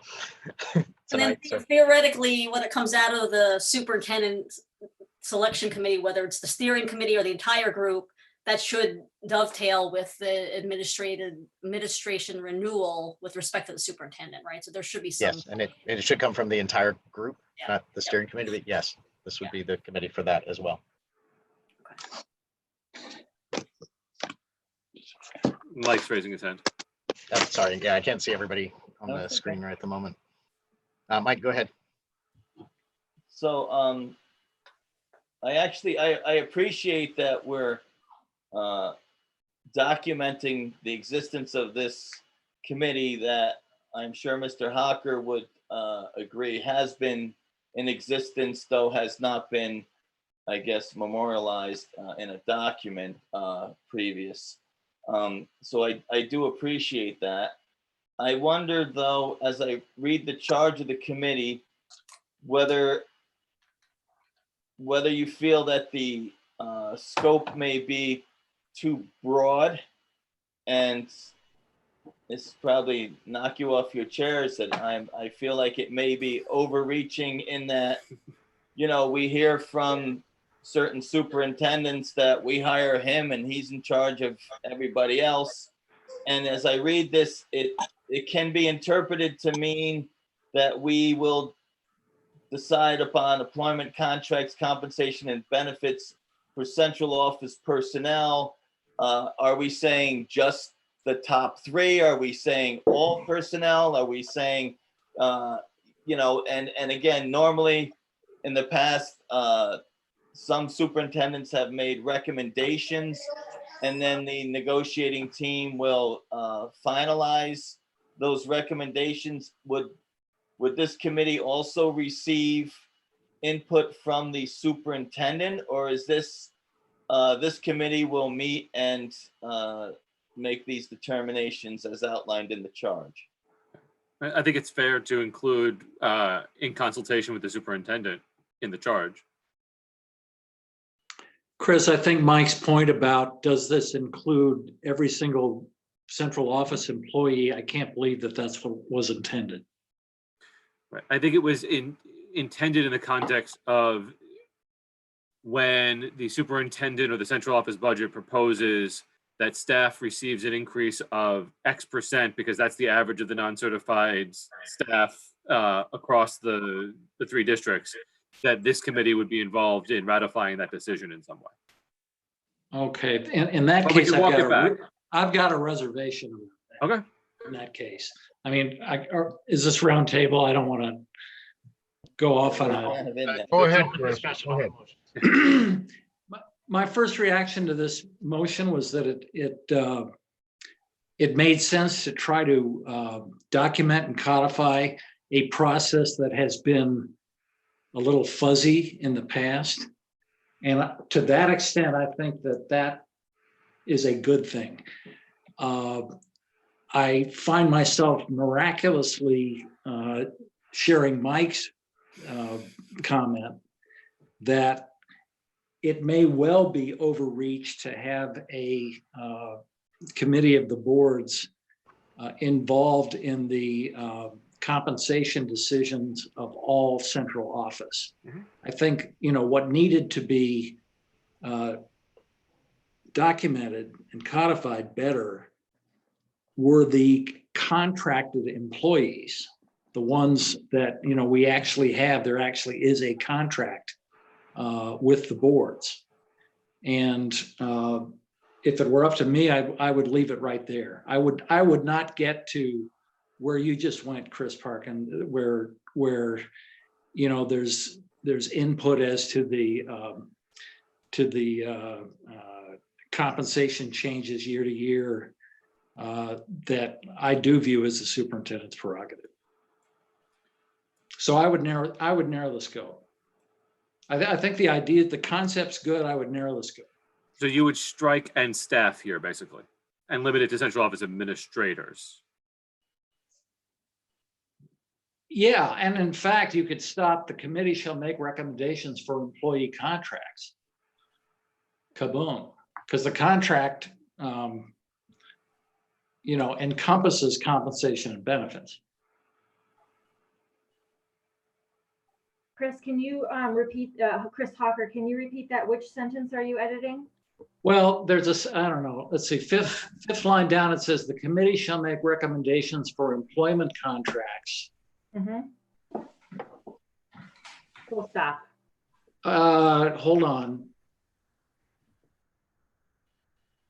I guess I would strike what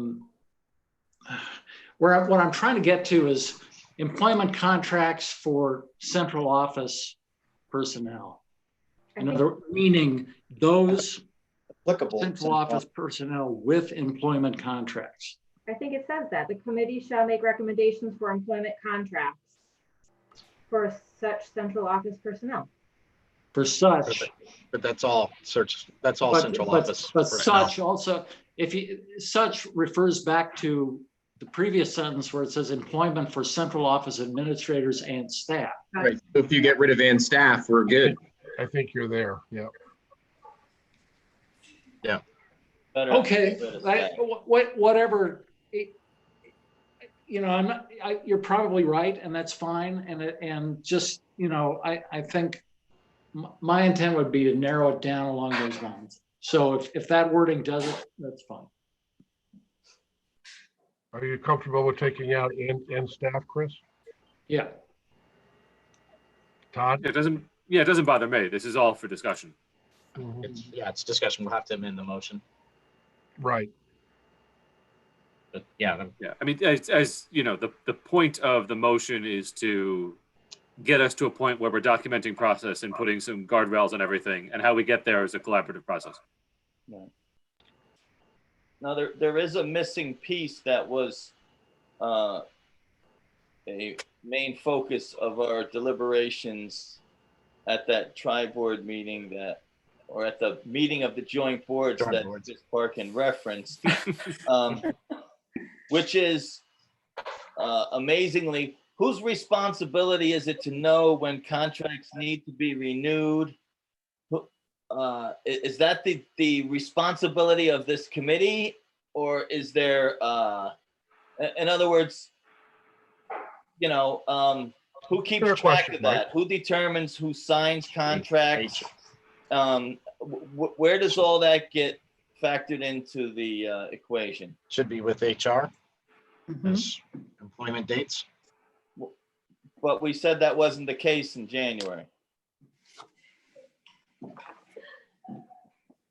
So is that, I just like. Otherwise, I mean, board members are keeping track of when contract dates are being renewed. And I don't think it's the function We are not of a board HR. member or committee, but it's somebody's function.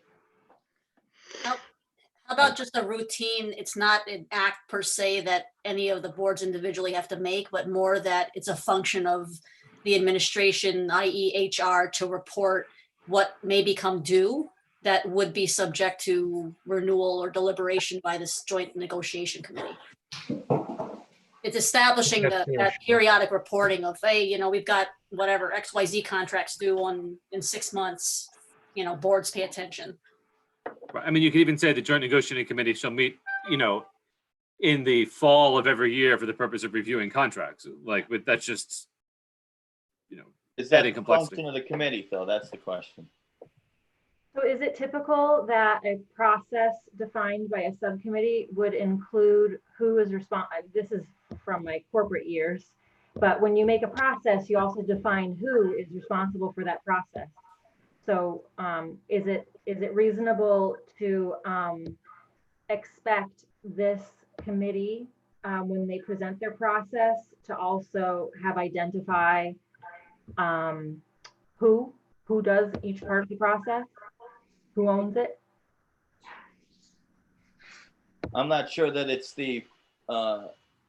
within the scope of this committee, but it's certainly within the purview of the boards. The responsibility that contracts are current and renewed in a timely fashion. And I just don't know whether it should. I think we're charged with boards don't do anything that staff and employees should be doing, and that's fine. I just want to know because the question came up that it really wasn't anybody's responsibility, that I think that it's important that we define. Well, in the real world, if I've got a contract, if I'm in the third year of a 3-year contract, I'm going to bring it to somebody's attention. I mean, I don't know. I think this is a problem that's going to take care of itself. Well, that didn't happen, correct? Well, I think the options probably would make sense. Either have this committee meet annually to look at it, and then obviously, HR would be bringing it up as well, or the person. I think the very existence of this committee will help cure the problem. Yeah. Yeah. Okay. Because those X number of individuals will have a certain obligation as a result of their membership on this committee to be aware of these things.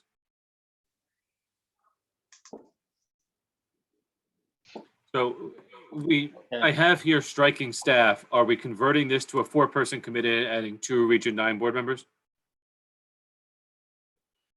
Yes, I would like 2 Region 9 board members, 1 from each town. Unless Region 9 feels differently. But I think that would that's be fair. prudent. I think that's fair.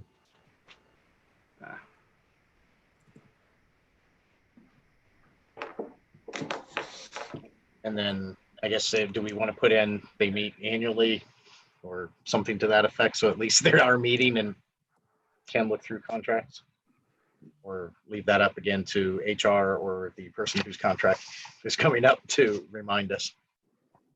I'd like the annual requirement. Todd will force whoever the people are to look at on. And they should be required to meet prior to the January tri-board or something. At put some kind of time. I don't know. Yeah, should definitely be prior to approval of the central office budget. Right.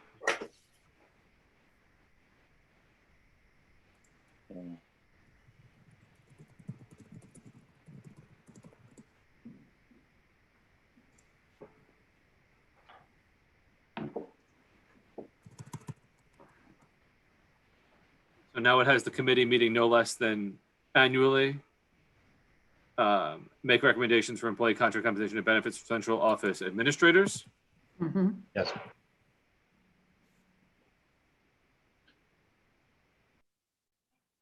You're good. Yeah. That's fine. Nice job. I don't know that annually we're going to have to meet. The committee has to meet, so it's. Right. It's saying no less than annually, so it doesn't just fade into the darkness. Yeah, no, that's fine. Because what you don't want is somebody picking up the phone and saying, hey, we need to quickly negotiate so-and-so's increase. The tri-board is tomorrow, and whoever's around does it. That doesn't help. No, it's fine. You're more worried about new board chairs who say we didn't know there was a committee there. So now we have it documented. Probably a bigger issue. Well, no, it's documented. All right. Any other changes? This will need to go back to each of the boards and to who made the motions and see if they will accept the motion as modified.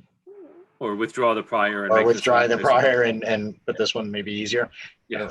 I think I have it written down who everybody did it. So, so maybe if we go around. So I had for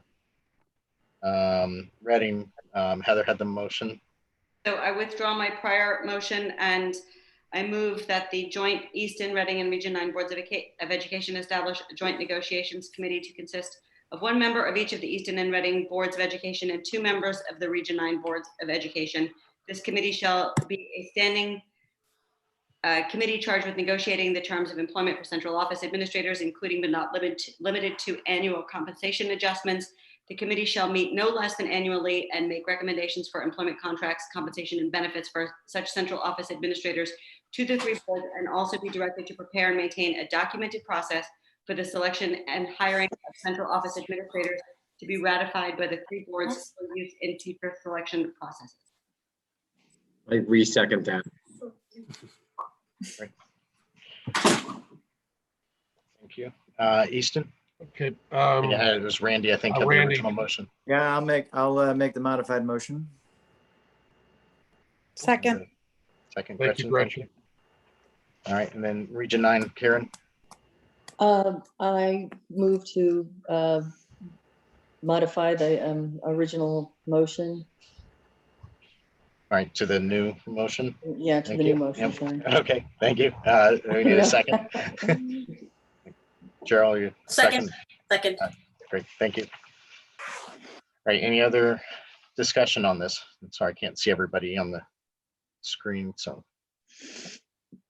All right, we'll go ahead then and call this to a vote. So Chris, Sure. start Heather? for. Sorry. Oh, Heather? sorry, go ahead. Heather, Yes. Colleen, Yes. Mike, Yes. John, Yes. Steph, Yes. Chris Hawker. Yes. I vote yes, carry 7-0. For Easton, John, Yes. Randy, Yeah. Katie, Yes. Jenny, Yes. Gretchen, Yes. I'm yes, 6-0 Easton. All right, and then for Region 9, Cheryl, Yes. Mike, Yes. Juliet, Yes. Gwen. Sorry, we have you muted, I think, Yes. Gwen. Sorry. Yes, okay. Thank you. Karen, Yes. Mary Lee, Yes. Maureen, and Todd, yes, so carries 8-0. All right, so that motion as amended has passed. So I think we need to apply members to this joint negotiating committee as well. They can form and do their first of their annual meeting and make that qualification. So I don't know, for the chairs, do you have people? I have not solicited interest in this committee yet. I would turn first to my standing negotiating committee to see if either of them were interested in serving, Mike or John. I'm willing to do it. All right. Thanks. All right. Mike's our guy. All right. Thank you, Mike. I haven't discussed this with either Randy or John. The 3 of us are the negotiating committee in Easton. Do either of you have a feeling about this now, or is this something that you want to discuss on the 9th?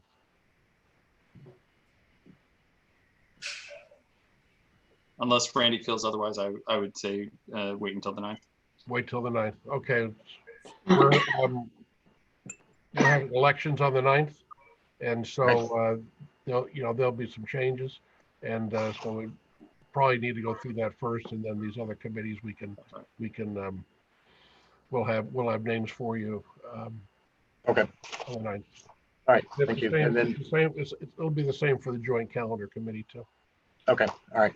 So we'll do that one next. For Region 9, same thing. I wasn't able to get around to everybody. So our negotiating committee, Cheryl, Mike, and Maureen. Any preference for? We need 2 members on this one. All right, Mike, you want? Mike's gonna volunteer volunteered. for Mike if you're Maureen, raising your Maureen, hand. is that a volunteer or waving off? Oh, I don't know. That's twice I have to be with Mike. Twice. Doesn't get any better, does it? Definitely. It's fine. Okay, so Mike and Maureen. All right, thank you. All right. Anything else on that item for joint negotiation committee selections? And no offense, Mike. All right. All right, we'll move to the next one, joint calendar committee selections. So this one, we don't have a motion for it, but I think we're looking for a motion for this one. I think primarily it was just to recognize and make sure that we have members on the joint calendar committee. Those are standing committees that we have already. Just knowing that they'll have to start looking at calendar here before too long.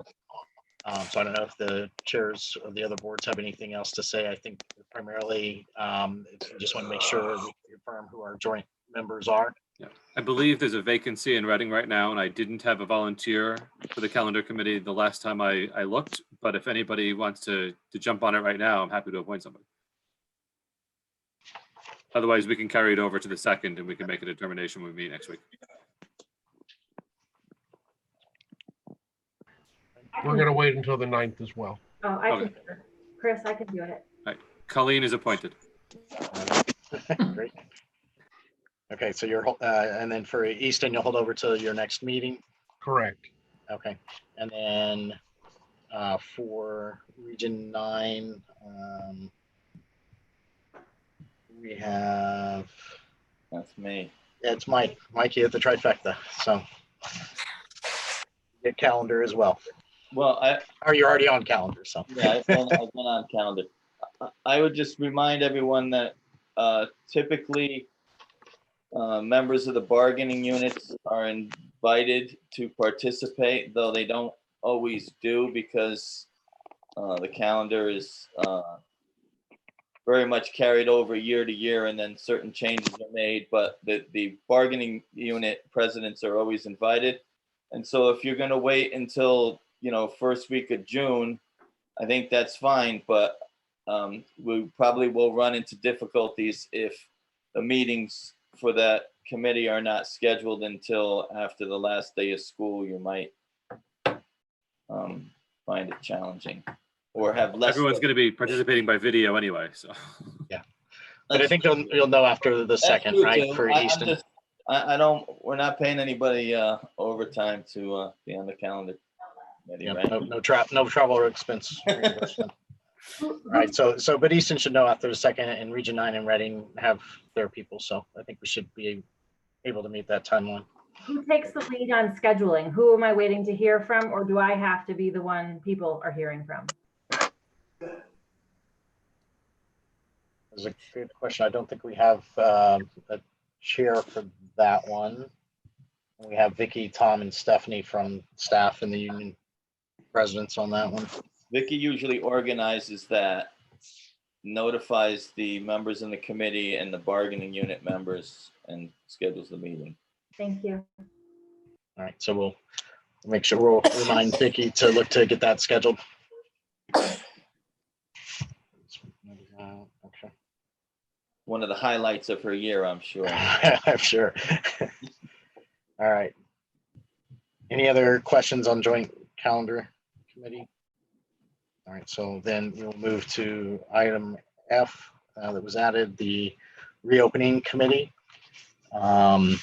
So again, for this one, we'll look for motions from the boards, but I think the discussion here is, with the reopening, planned for the fall. There's a lot of work going on right now and discussing what that might be. And the administration probably to help inform the joint boards and seek some guidance from us. So we're thinking it might be helpful to have a committee that could participate in discussions with the administration and bring things back to the joint boards so that they don't have to get all of us together every time they're looking for ideas and so forth. So that's the general concept. I will look for a motion similar to what is showing on the screen here from each of the boards so we can get discussion started on this idea if we're interested in forming this reopening committee. It's not something that we need to do or have had in the past, but. The same comment about 2 members from Region 9 as with the last one. you want to make the motion with two members, I can change it on the fly. Yeah, why don't we make the motion? Motions and. Yeah, so Gwen, are you making the motion for Region 9? We'll just start with Region 9. then. Sure. with and one member from each of the towns for Region 9.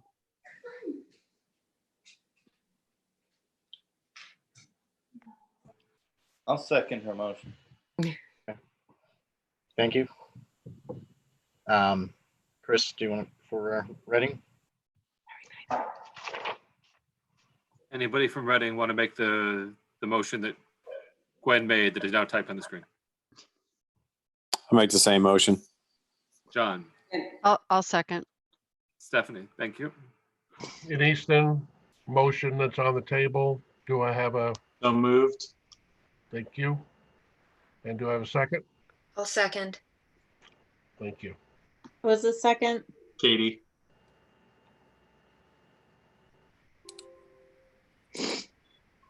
Okay, so we have the motion on the floor or on the screen, as the case might be.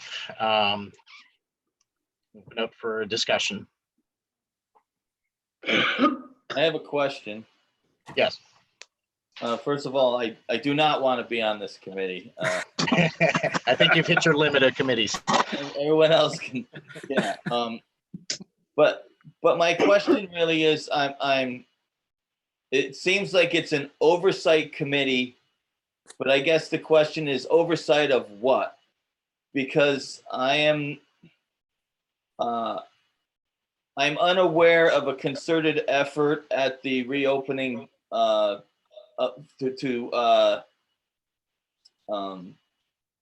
determine a reopening plan.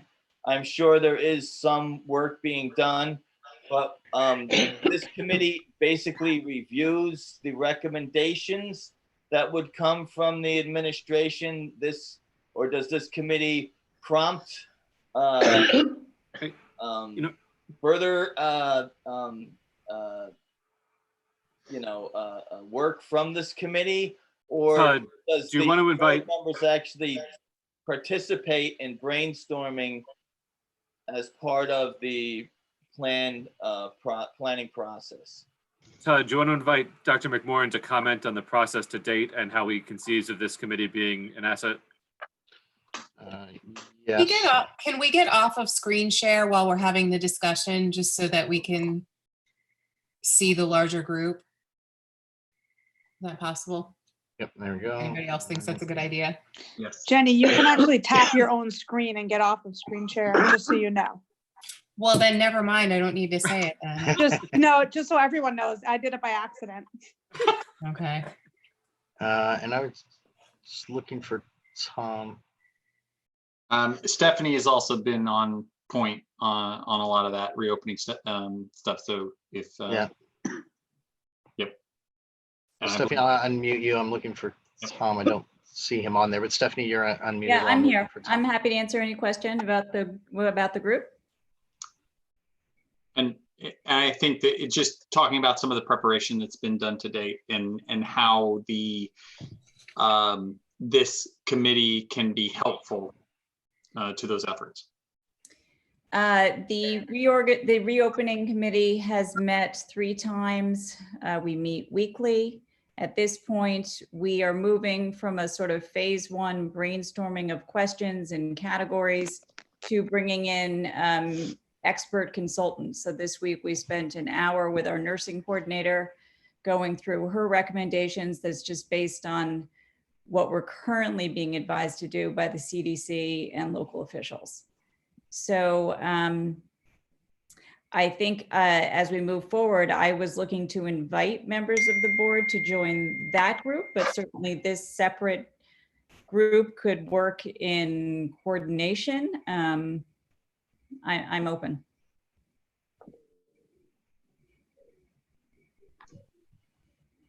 Can I say something? Yes, go ahead. Is it? I see the value of this being somebody to report what's going on back to each board, and then the board will be able to inform the public what's going on, or just that we're involved in the conversation? Yes, but Stephanie, so you're saying there is a reopening committee already that's meeting that you would like board participation. So perhaps part of this charge of this committee is that they participate in that committee as opposed to creating other committees that we need other people to join. Yeah, I'm not sure of the origin of this agenda item. So, you know, obviously I'm going to take direction from all of you. Our work is already underway. So whether you want to function as members of that group that has already been organized or run a parallel group. I think that this sort of sits in parallel or on top of that group, in the sense that if we inject 3 or 4 board members into your ongoing work, it creates FOI implications that require all of these meetings to be public, noticed, and everything else, which I think is an inhibitor to effective and efficient process on your end. So this committee would allow the administration to report back to a group of 4 people who are highly informed as to what's going on, and they can then be the conduits back to the 3 boards and the public as to what the reopening planning is, so that we don't need to convene 21 board members to hear from the administration as to what the plan is. Which I think is sort of Heather's point. Makes sense. Yeah, okay. Mike, you had a question or comment? Yeah, so obviously, as a board member, I would be interested if we could see some sort of a draft, like a draft outline. And where I'm going is I'm concerned that many aspects of the reopening may have timing issues relating to facilities, relating to you know, a lot of nuances and planning. And I would hate to see us get 3/4 of the way into the summer reviewing, you know, items that will be ongoing, and that we don't focus our priorities on those issues that might be more timely or more time sensitive up front. And so, again, I trust that our administration is on top of this, but I would love to see some sort of just a draft of the items that are being considered and the timing issues relating to them. So my report to the Region 9 board last week included the categories that are a part of the reopening committee. My report to the Reading board next week will provide an update based on that work. I can certainly circulate one document to the board or to this subcommittee of the board as well. And certainly some of the items that we need to order are time sensitive and are low in stock. So we have already begun the basic orders so that office staff may return. We have office staff coming in this week. So there are basic supplies that we need to have on hand now. Right. Yeah, I guess sorry, I was just gonna say, my only question is, my one concern would be if we're creating, a layer, between the administration and the staff's reopening committee and us, if that's going to be the most efficient. If it's, if Stephanie, a better route is for you to just go to the boards and ask things directly versus come to this committee and then the committee comes to the board. So that, I think, is my only concern if we're creating a layer in between, if that's not going to be helpful to get decisions made faster for you, or get approval. And I have the same concern, Todd. I have the same concern where, and particularly when there may be issues of information that would have to be shared in a public meeting because this would be a committee. And I'm having a bit of a hard time wondering why we need this when there are other channels of communication that could be used already in place that could serve the same purpose. I just say I agree I agree with the perspective that Chris is sharing. I'm very sensitive to the tri-board structure and any decisions that we make that just confound the problem and make things more complicated. For Stephanie, I think we have our board chairs to, sort of that chain of command. If anybody has questions or comments or updates, can be funneled through the chairs. We have our regular meetings to talk about it. And if Stephanie is opening this up as an invitation for, a person from each committee, I'm sorry, not each committee, from each board to be there and participate and be a conduit, that this just seems like overkill and potentially making things more complicated. I don't think it's necessary. Yeah, I agree. I don't want to participate in the planning. I would just like to see what the plan is and be able to do what our function is, which is to provide oversight and give community input based on, the plan that's presented. I'd rather not sit in on the process, and I don't know that that's going to be helpful to the administration. Would it be helpful if we sent a member from each board to listen, just to report back, sort of like a conduit rather than an actual participating member of a? Yeah, I guess I would put that to Stephanie. If you mentioned you were looking for some board participation, what is your thought for that? I am. So, we're just at this point starting to move to the phase of bringing in other viewpoints, just because the larger the group, the more unwieldy. So we've moved to safety and nursing and those discussions. And obviously that's a very lengthy portion. So we'll be on that topic for probably a couple of weeks before we move to facilities and then social emotional well-being. And again, we meet weekly. So I'm very happy to welcome a member of each one of the boards to sit in, to listen. Another possibility would be for the weekly memos from the superintendent to include some of this information. I know that the superintendent writes to the boards each week, so he could certainly provide an update. Okay. This committee right now is not an official committee of the board. These are not publicly noticed meetings. We have a regular meeting schedule, certainly, but these are not public meetings. Right, Would they have to become public meetings if there were to be representation from each board? Not if it's not a committee. Okay, then I definitely think that's the way to go. I think there should be an opportunity, or I would appreciate there be an opportunity for feedback or, for some method of two-way communication, but not necessarily as a formal tri-board committee formed. You would need to revise your structure, because if you have two members of Region 9, you technically have two board members deliberating. So right, good. You have a meeting. But if we're just saying they could participate, we wouldn't necessarily need to send two members from Region 9. Yeah, if they were just participating. Yeah, that's right. Stephanie, are we part of the problem or part of the solution here? That's the question.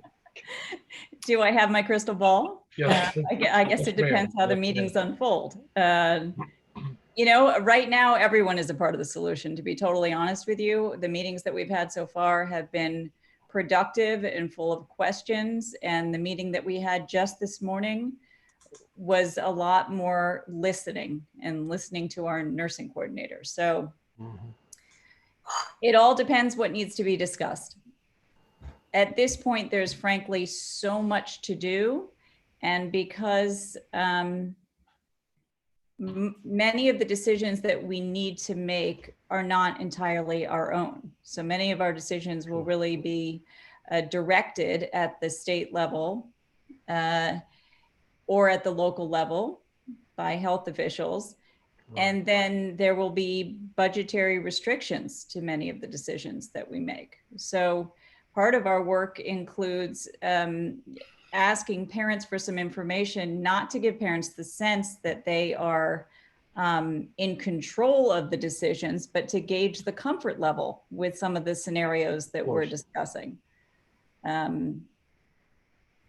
You know, that's what our discussion entails. So to the extent that a board member wants to chime in as you represent the communities, I think that that is certainly helpful. Our meetings are not long, and they're pretty efficient and to the point, assigning tasks, reviewing information, and then moving forward to the next steps, because we meet frequently. We meet weekly. Okay. Any other questions, comments? Any of the board members around it? Otherwise, we'll just go to the vote on the motion that's on the floor. So, Chris, do you want to share it back up for people to see, or so we don't have to repeat it? Sure. I mean, if there's consensus that more committee is more problem, we can go back and have. And we can withdraw it as well if we don't want to vote on it.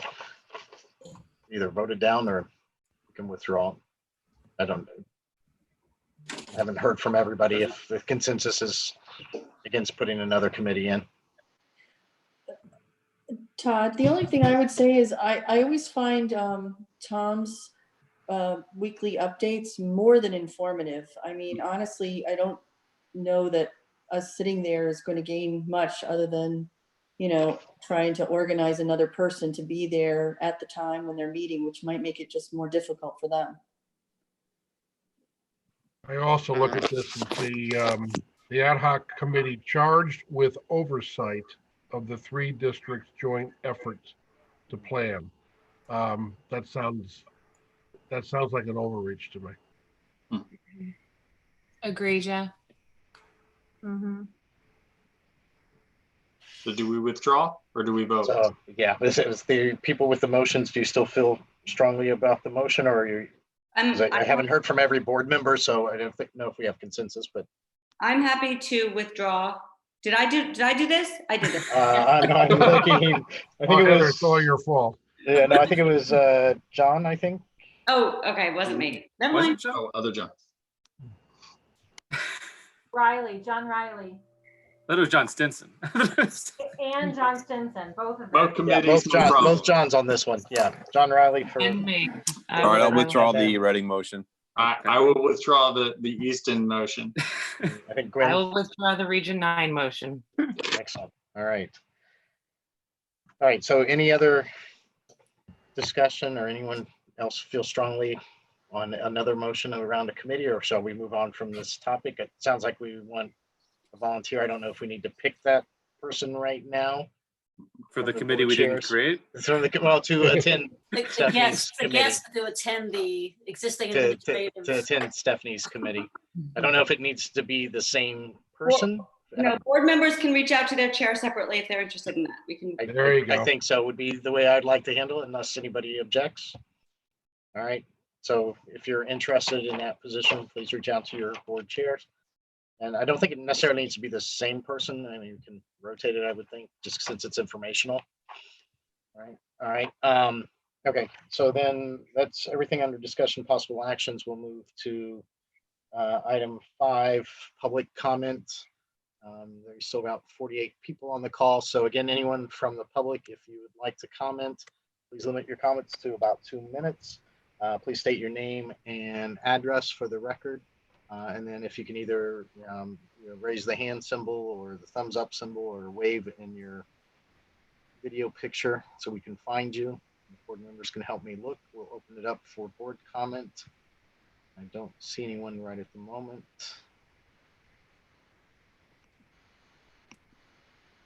Still looking. I don't see anyone. So last call for public comment for anyone. In case you're on mute and can't get off mute fast enough. All right, there we go. Okay, so in that item, board member comment. We'll just go to each of the boards, and if you've got any comment, I'll let the chairs run through your boards if anybody's got any final comment, and then we'll move on to adjournment. So, Jeff, do you want to start for any final comments for your board? I'll just go around the horn. Randy, anything? Nope, all set. Gretchen? Katie? No. Oh, wait. Okay. John? Not for me. Jenny?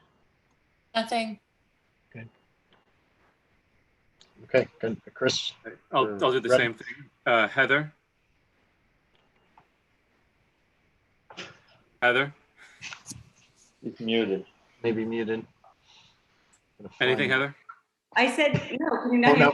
Couldn't hear you. Sorry. Now we can hear you. Now we can hear you. Thank you. Colleen? So I just wanted to, I want to thank Scott for all of the effort that he is putting into helping us through this process. I know it's the nature of the beast to create work, and then when he presents it in front of us, have 21 critics looking at what he's created. I would be interested, because things are so new and evolving, if there is a way, Mike D'Agostino mentioned that if we had had this information earlier, we could have had experts in the boards look at it. So if there's an opportunity to get that kind of communication shared earlier, so we can have board member review earlier, I'd be very interested to know what those opportunities might be. But I really wanted to thank him for the time, and I also wanted to thank Chris Parkin for drafting the motions. This is very helpful for me, and editing on the fly is not an easy thing either. So I appreciate it. If you want to see editing on the fly, come to the policy committee. Open to the public. Hey, we have a lot of fun on that committee. Mike? Yes, quick comment, mostly directed toward the members of the steering committee that are going to be working this week on the process for the superintendent search. I just want to make sure that teachers are going to be involved in that process, not necessarily the process, developing the process for the search, but definitely on the interview side and the selection side. I think teachers need to be heard, and want to make sure they're involved. Also, key members of the public. So I've been part of interview processes in the past where somebody, and it wasn't me, thought through who should be there in the meeting and in the interview, and it was very helpful to have that broad perspective, not just board members and administration, but teachers and members of the public. That's it. Thank you, Mike. John? Nothing further. Steph? Nothing, thanks. Chris Hocker? Nothing further. All right, nothing from me. And then Region 9 will do the same. Cheryl? I would just want to echo some of the comments that Mike Hoffman just made, and I think Mike D'Agostino and I think Khalid had made a similar comment to try to get input from as many constituents as possible with respect to the superintendent. So totally agree with that. Whatever detailed process that steering committee sees fit to bring it back to the larger 21-person selection committee. So just wanted to emphasize that. I do want to say this was one of the more efficient tri-board or joint meetings of the three boards that we have had. So thank you everybody for making this more efficient. So I do like, this is one of the benefits of Zoom, I would say. So we can do things on the fly. So thanks everyone. Thank you. Mike? No, nothing further. Right. Juliet? No. Gwen? Nothing, thank you. Okay. Karen? No. Mary Oh, Lee? wait, I do actually sorry. have one question. So if there are members of the public, are we allowed to maybe submit some names that might be interested? Are you talking in respect to the search steering committee? Yeah, to be on the search committee, yes. I think we'll have to wait to see what the steering committee comes back with process Sure. and how they Okay. would like to do that. Yeah. Okay. Sorry, Mary Lee? No, thank you. No. Okay, Maureen? Nothing, thanks. And for me, nothing else as well. All right, so we'll move on to adjournment. So we'll need to adjourn the three boards. Jeff, do you want to go ahead and for Eastern? Sure. Motion to adjourn. Motion to adjourn. Randy, second. Second. John, second. All in favor? Aye. That's fine. Go ahead. Yep. 6-0. So Motion in Reading. Motion to adjourn. Second. Mike, second Heather. All in favor, say aye. Aye. Any objections? Reading is adjourned at 9:55. All right, and Region 9, motion to adjourn. So moved, Cheryl. Cheryl, second. Second. Sorry, who, to, Mary Lee. Mary Lee. Thank you, Mary Lee. All right, all in favor? Aye. All right, passes unanimously. Region 9 is adjourned at 9:55 as well. Excellent. All right, thank you, everyone. Thank for you. Participation in a very efficient meeting. Night. Good night. Night. Thank you. Good night.